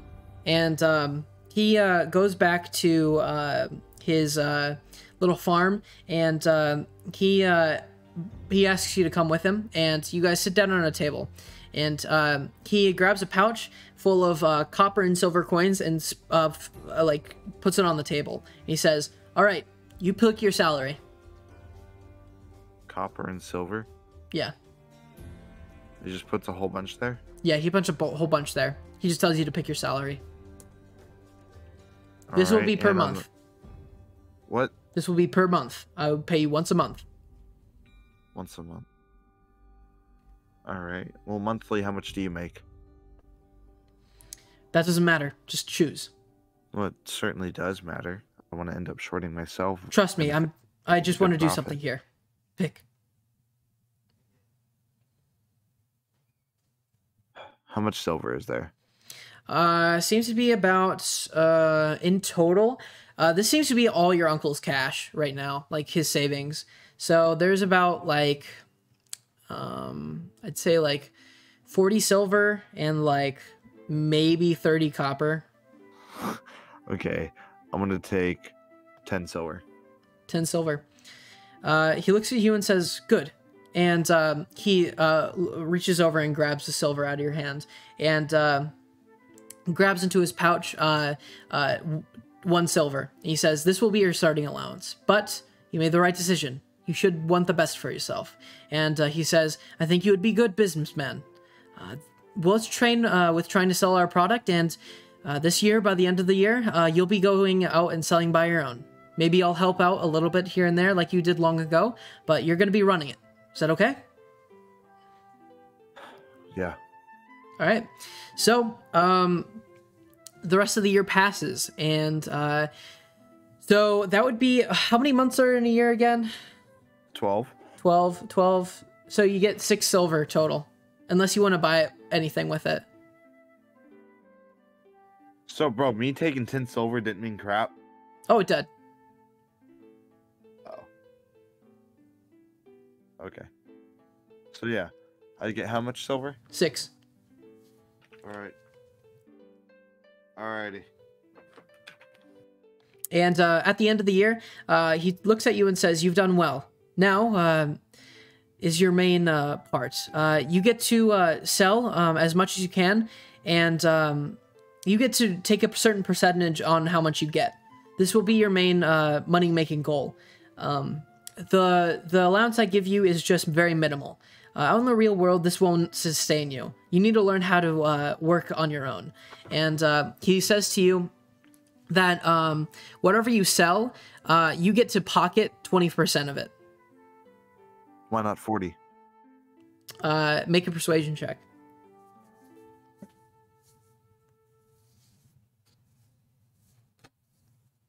It's 16. He says, "Well, you make a good argument, but I still have to feed you and make sure this place doesn't go under. So, if you feed yourself with the crops and don't rely on me anymore, I'll give you 30. 35, and you've got yourself a deal. Persuasion check.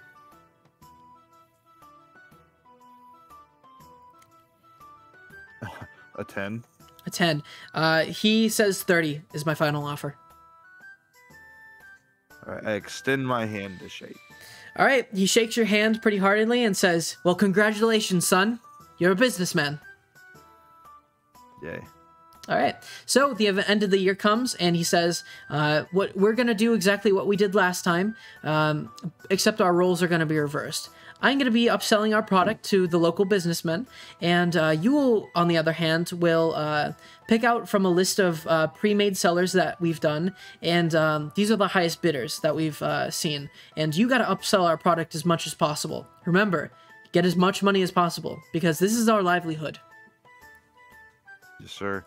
Out of game, am I aware how much typically stuff goes for?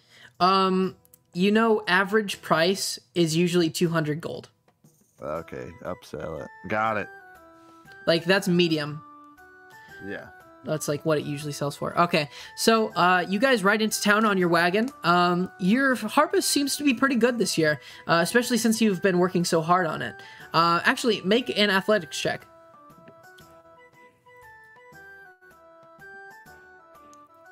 17. 17. The wheat is very big in the harvest this year. Make another athletics check. 14. 14. The regular berries seem to be pretty good with this harvest. Make one final athletics check. 11. 11. The good berries seem to be about average this year. Right. So, you guys ride into town, and you eventually see many faces around, and you see that people all around you are buying and selling, but it seems to be pretty low-key right now. Your uncle says, here's a list of the buyers that you should approach, and here, I've marked it on your map. And eventually, he pulls out a scroll of paper and gives you the map of this whole place. So this is just remove your crude map and say it's official map of Nabia. Okay. So he looks over at you and says, just make sure you visit all of them and see who gives the best price. In the meantime, I'm going to be upselling, okay? Got it. All right. And he leaves, and he just goes out and does his thing. What would you like to do? I'll go and do what he told me to do, yeah. All right. So do you just go down the list? Yeah. All right. So you approach the first businessman, and he seems to be an unfamiliar face. Seems to be a human, and he has a kind of a wheat sticking out of his mouth and a straw hat. And he seems to be some sort of farmer merchant. And he says, "What can I do for you today?" Well, I'm looking to... Sorry, my apologies. I was Paladin's voice. Yeah, that was. Which is his other character. Yeah. Well, I'm looking to sell you some crop, of course, if you're interested. Oh, are you one of the farmers? Don't recognize you. My uncle typically runs the shop. He's getting old, so I'm trying to kind of take the business from him. Oh, what's your name? Out a little. Grimm. Oh, you're Grimm's boy. I see. He's having you take over, isn't he? Yep, yes he is, and he's training me to... So you're not...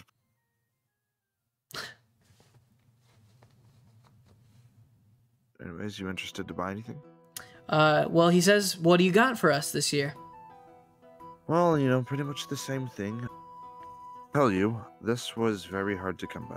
Had a rough harvest, so my supplies are very limited, so things are a bit more pricey this year than previous years. Make a deception check.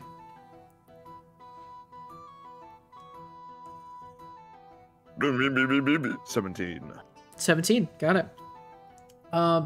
You look over at him, and he kind of squints for a moment, looks over at the sun, which is covered by clouds, and he looks at you and says, well, is it right if I inspect it? My guest. All right. He walks over to the cart and starts inspecting some good berries, and he pops one in his mouth. He says, you got some pretty good product this year. Well, Grimm's always said it's the best, and I'd second that. All right. Make a persuasion check. Natural 20. Let's go. All right. He looks over at you and says, well, we've been a little short this year, but I might be able to offer you something. And he walks over and says, now you're a young man, aren't you? How old are you now? You're 17. Okay, yeah. I'm almost 18.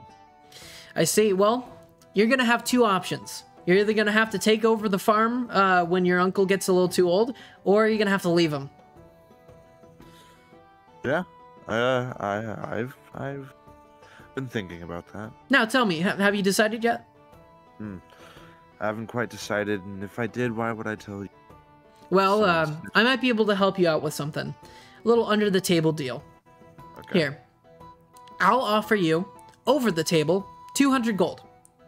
But, on the side, you don't have to let your uncle know, I will give you this. And he reaches down for something. And it seems to be a chest. Give me a second here. I need to look something up.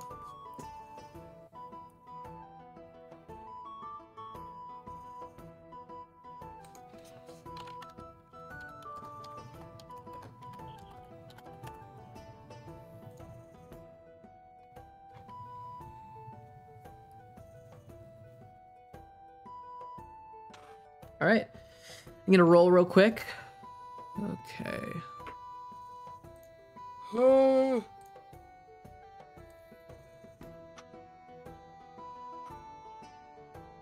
right. He looks over at you and says, here, take this.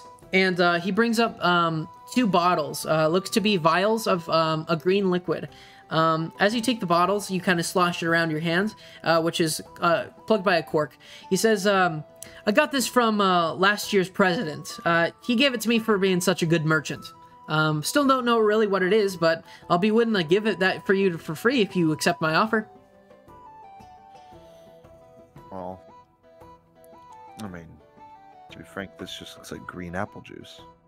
Yes, but it's from the president. He said there's something special about these. He didn't say what's so special about them? No, I have no idea. If you make it $250, then you've got yourself a deal. Whoa, whoa, whoa, whoa, whoa. That's a little pricey, don't you think? Well, like I said, we are in, we were low on this harvest. This 50's practically giving it away. All right, make a persuasion check. 13. 13. Says, I'll give you $215. It's my final offer. Well, I'm sorry. I wish we could have done business. Maybe next year. And I start wheeling up. Well, all right.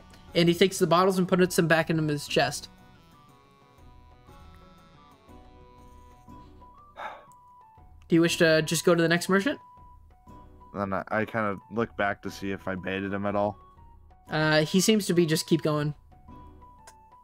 I go back and I say, $215's a good deal. All right. He walks over and says, all right, do we got ourselves a deal? Yes, I couldn't.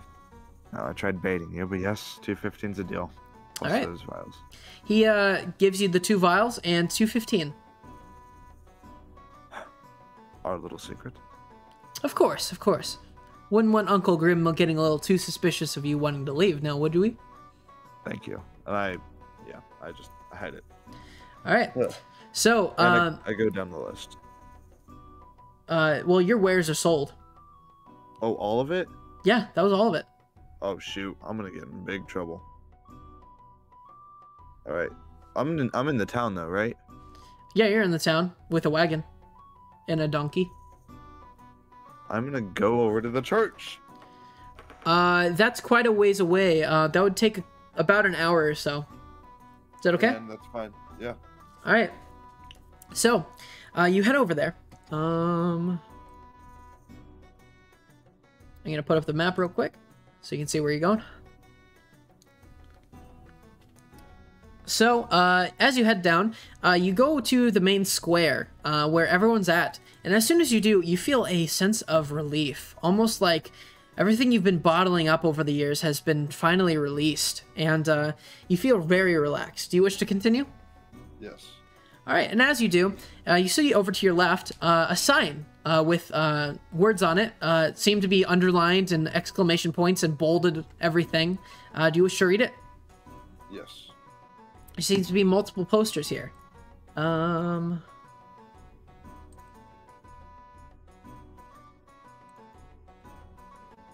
gonna roll real quick.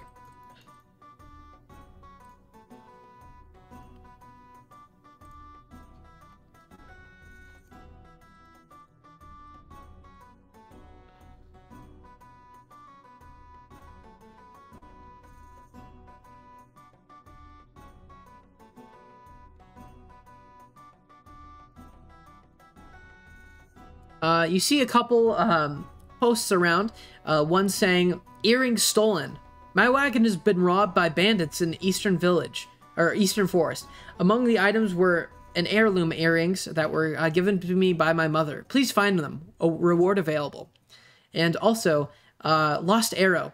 While practicing with my bow, my son lost a trophy arrow he was not supposed to use. He was practicing in the northern plains and thinks that the arrow went to the forbidden forest. Please retrieve this arrow. As an alchemist, I'll be paying in potions.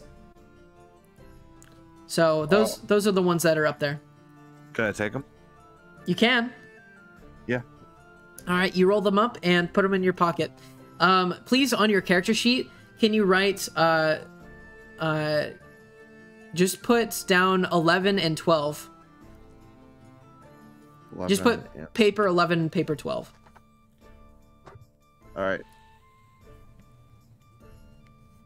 All right, so as you continue, you go down to what seems to be like sorry, it's hard to read. You go down to the Heather Heath, where it's just a long road leading to the chapel, which is outside. Eventually, you get to the outside to Egg Chapel. This is a new place you've never been to, and it seems to be farms around. And as you go over there, there seems to be multiple buildings that seem to be connected with some sort of loose chapel air. I like to, you know, park my donkey, make sure, you know, it's safe and hitched, and then I would like to go inside. Okay, could you give me a second?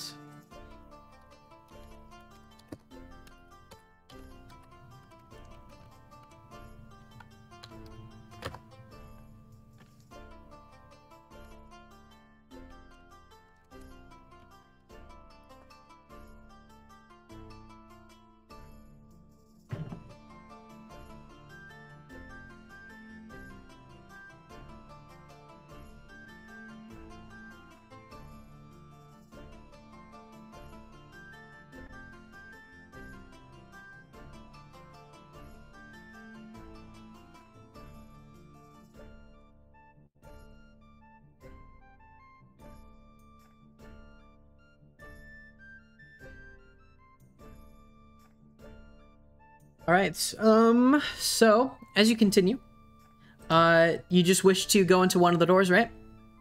Yeah. All right, so you go to one of the doors, give it a knock, and you don't hear an answer, but you hear voices inside. Can I open it? Yeah, you can. Yeah. You open it up, and it seems to be multiple people around, sort of chatting with one another. There seems to be someone, like, setting something up on the pulpit. It seems to be some sort of heirloom. Heirloom. All right. Can I just kind of, like, walk around seeing who's talking to who? Yeah, as you walk around, one of the men turns towards you in long white robes with yellow splotches here and there. He says, "Oh, hello, brother. What brings you here?" I'm actually just looking for a family member. Oh, yes. Who are you looking for? Ava. Maybe her name. All right. And he looks at you and says, "Oh, one of the fellow priestesses. Is that correct?" Yes. All right. Who might you be? Her brother. Oh, I see. She's been talking quite a bit about you. And he turns towards one of the tiefling women who are cleaning up the side and says, "Please, escort Grimm, was it right? Yes. Please escort Grimm to Ava." And the woman says, "Oh, yes, sir." And she escorts you to the next building where you open the door and you see multiple young men and women dressed in fine robes, sitting down, closing their eyes, seeming like praying. Is she the one praying? And the tiefling points to one of the girls and says, "I believe that's her." Well, thank you. I'll just wait till she's finished. Yes. You realize the pose she's praying in is the pose that you and your uncle and her always did when praying after a meal or about to go to bed. So it seems like she hasn't changed much. And after a bit of praying, they eventually get up and start congregating with one another. I'll then walk over there. All right. So as you approach, her eyes get wide and she looks over at you and she drops what she's holding. It seems to be some sort of cup. Yay. I hug her. She's not sure what to do. Eventually she embraces you in a hug and says, "Brother, I wasn't sure when I get to see you again." Today's the day, hence why I'm here. Was making me sell for his crop. Yes. And I just thought since I was in the town, I missed you a lot. Yes, he's been visiting me every week. I'm sorry that I haven't been able to see you. It's fine. I'm sure what you're doing here is much worth it, right? Well, and then she picks up the cup that she was holding and says, "Actually, it's very hard work. You'd think as a priestess you wouldn't be doing much labor, but it's actually a lot of work. They're having us work every day to pay off our debts."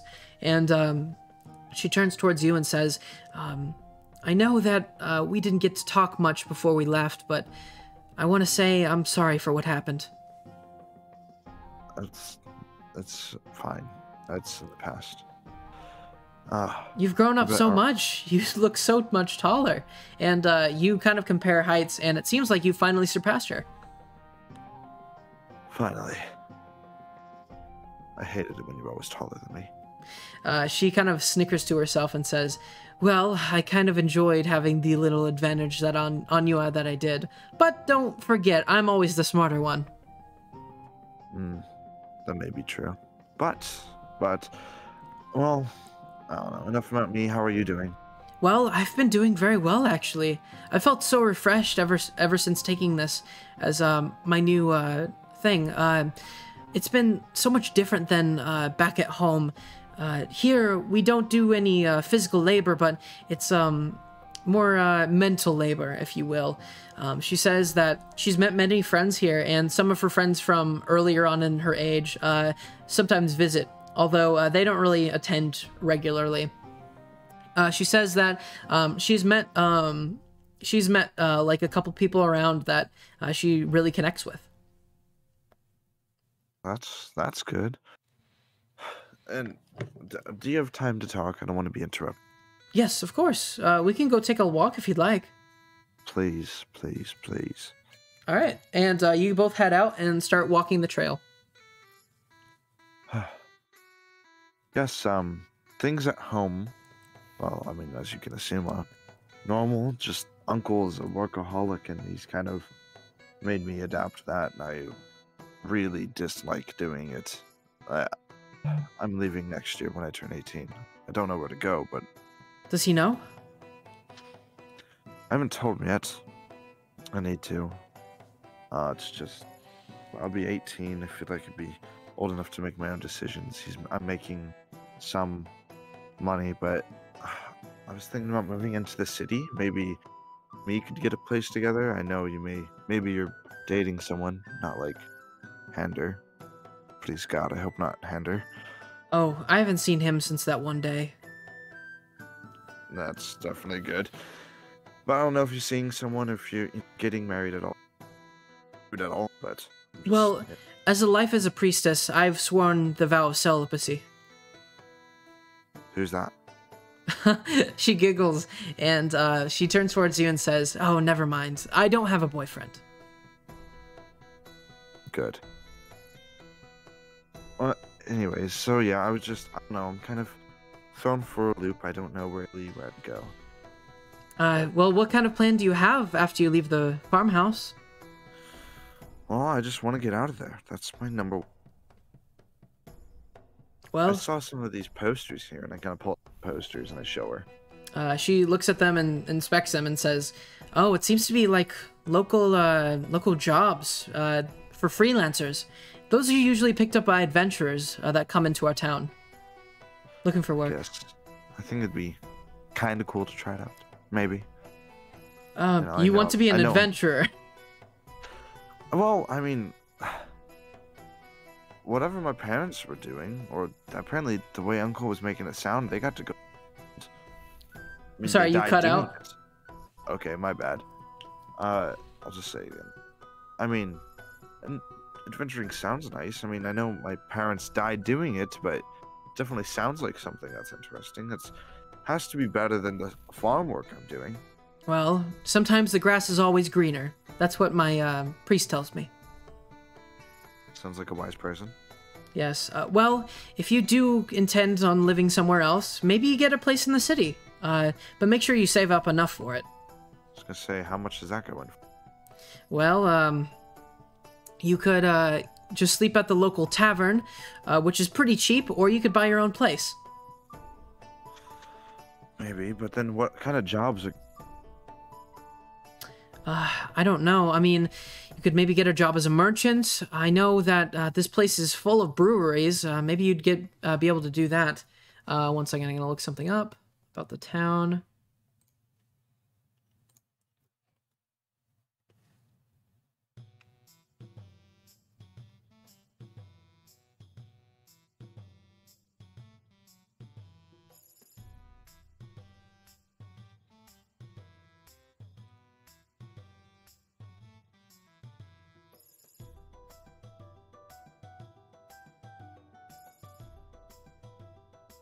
She asks you if you've been studying up on anything. Studying school stuff?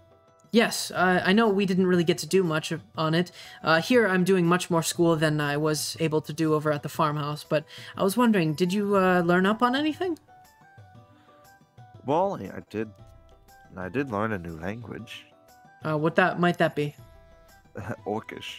Orcish, I see. Well, I mean, sometimes the government is in need of scribes who can translate to common. You might be able to find a job through that. You could also maybe take up some of those freelance jobs in case work runs dry. Or you could even maybe join us as one of the priests here.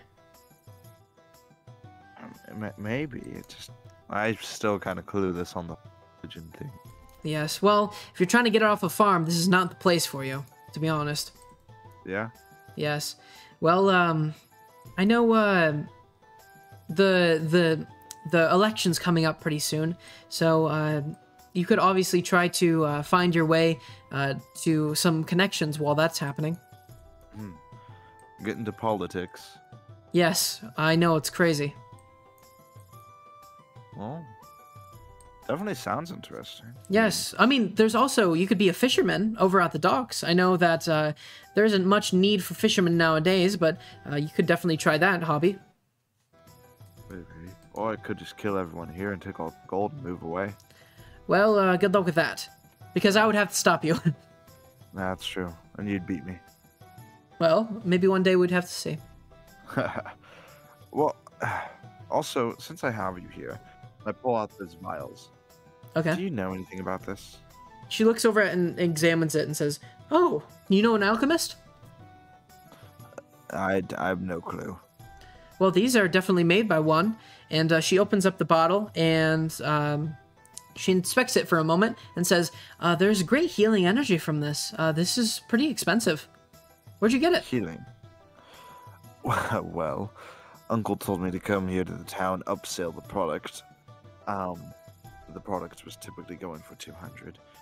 I sold it to a guy for 215 plus the 2 vials. So. Oh, well, hopefully Uncle doesn't find out about that. Business is business. She looks over at you and says, "You know, this might be your way in." She caps it back and hands it to you and says, "You know, if you ask around, you might be able to find the alchemist who made this." I mean, do you know where an alchemist would be? What area of town? It's kind of a big town. It's a huge city, and there isn't much need for alchemists, so good luck with that. It's mainly just brewers. Where should I ask? Well, maybe try the area within the city limits of... let me look real quick. You could try the docks ward. I heard rumors and stuff goes through the taverns there. Well, I will definitely check that out. Yes, but focus on your farming for now. Wait till you're old enough. Save enough money up before you go out adventuring and doing anything crazy. Okay. All right. Well, I'll see you later. I'm gonna probably head back. When you do leave, come back and say hi. Visit me. Absolutely. It does get I will. Kind of lonely every once in a while. I mean, living a life of celibacy is hard enough, but, I mean, I do have some friends here and there. But it would be nice to see a familiar face once in a while. I do miss my best friend, so I will make sure I visit. She says thank you and gives you a hug. And she says, "Now run off before Uncle catches you." Wait, what is that? I walk up to her. I was like, what's that on your? And then I'm gonna take one good berry I had in my pocket and just smear it on her forehead. Make a sleight of hand check. Natural 1. All right. As you start putting your hand up to her face, she instinctually reacts and grabs your hand and make a strength saving throw.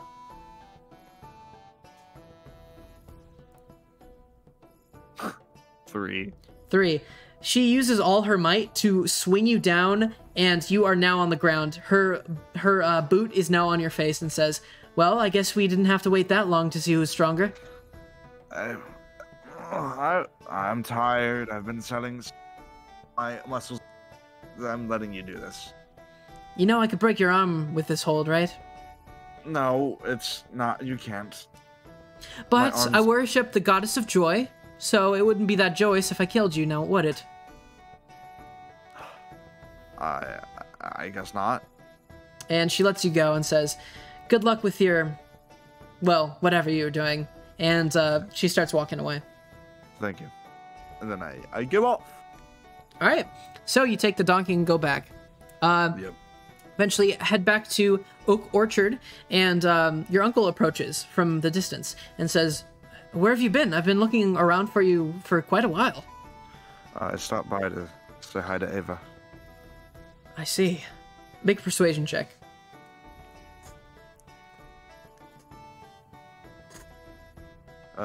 13.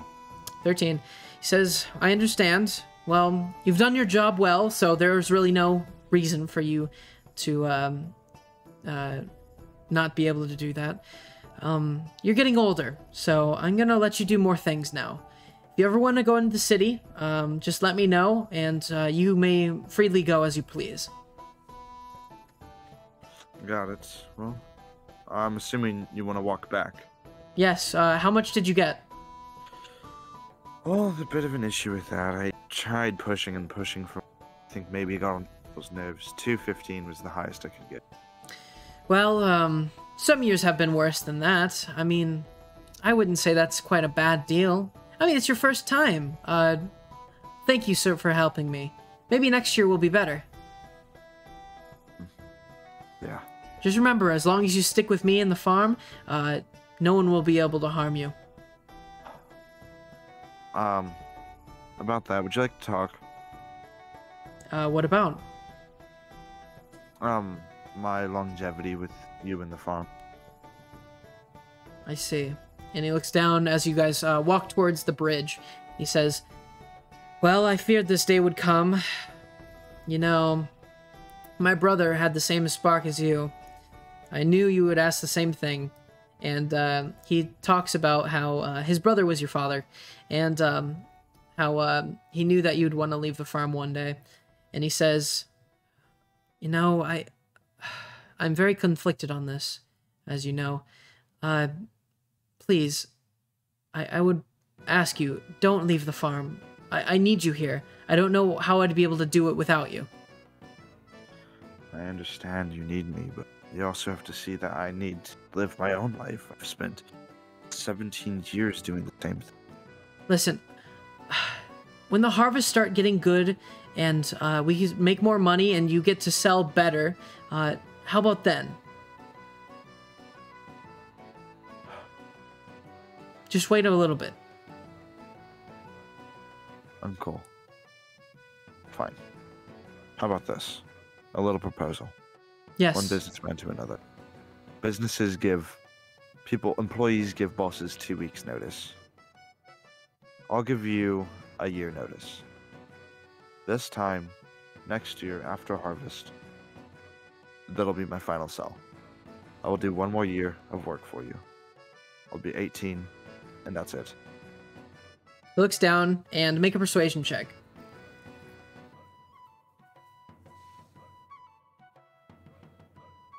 16. All right. So, you eventually look over at him, and he looks at you and says, "It's a good proposal you have, but counter argument. if the sell is good next year and the harvest is bountiful, that will all depend on your work. Then we will talk about your leave. If it's good, then you are able to leave. If it's not, stay another year. Well, I must rebuke this and say that I could also just choose to leave as I turn 18 and leave you without any help for the harvest. Would you really do that to me? I mean, I'm not holding you hostage here. I'm just asking you to help. I don't know how would I do it without you. business is business. There's some job opportunities going on in the town I'd love to be a part of. I mean, they'd give me, you know, more money than I'm making right now, and I'd be living close to the people I love, and I could start making a name for myself. I know you don't know this very much, but we're living on scraps. We need one good harvest, and then you can go off and do whatever you want. But please, don't leave me out. When is my birthday? Out of game? Like halfway through next year. Okay.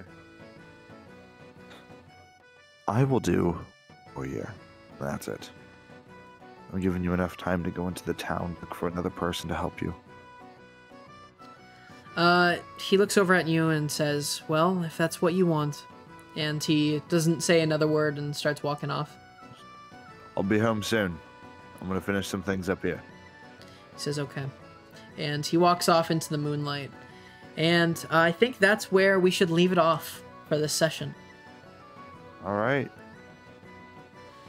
All right, well, thank you all for watching. So, Ben, would you like to say anything to the audience before we leave it off? Yes. Any thoughts on the campaign? Yeah. This is a lot of fun. I'm having a good time with this. I was actually skeptical going into it, but I don't know. D&D is just fun, you know. Yeah, it's quite different. It's like playing online is also weird because like I'm looking at your stream and I'm like seeing me make all these like hand gestures and the table playing with people. Also, my setup is like 4 different flashlights pointing out. We had to have it. Yeah, do you want to show the audience your setup? Yeah, I do. Give me one. Also, your mic keeps cutting out. Does it? Yeah. Oh, what's that? Oh, shoot. Oh my gosh. We've got one flashlight. My phone, computer, phone's popped up over there. I've got another flashlight. I had to take this from our shed. Oh, wow. And pop it up there. My phone's probably on the computer though. Bro, it's all for D&D, bro. All for D&D. My microphone that has a sock on it. Oh my gosh. This microphone that I'm trying to sell. All right. But yeah. Looks like you're running. Hope you guys enjoyed the stream. Check out Riley's YouTube channel at Lots of Bugs. Join the Discord. It's a lot of fun. Yes, if you'd like to play or would just like to be a part of the community, check down in the description and there's a link to our Discord. So, if you'd like, check that out. This has been Chapter 1 of, what are you calling this again, Ben? Isn't it like Grimm? Wait. The Grimm Tale of Grimm. Yes. Tales of Grimm. Yes. It has been Chapter 1. Thank you all for joining, and please check out all my other stuff and keep looking for other stuff. One final thing before you go, a little tidbit. Ben, do you remember back when your first job as a like selling to the merchants, you were talking to a man with sort of a lamb chops and a tiefling assistant? Yes. That was Ronnie's character. For Rizzle. Yes. If you or one of the audience members wants to see that from his perspective, go check out his one over on the YouTube channel. So, thank you all for watching, and have a good night.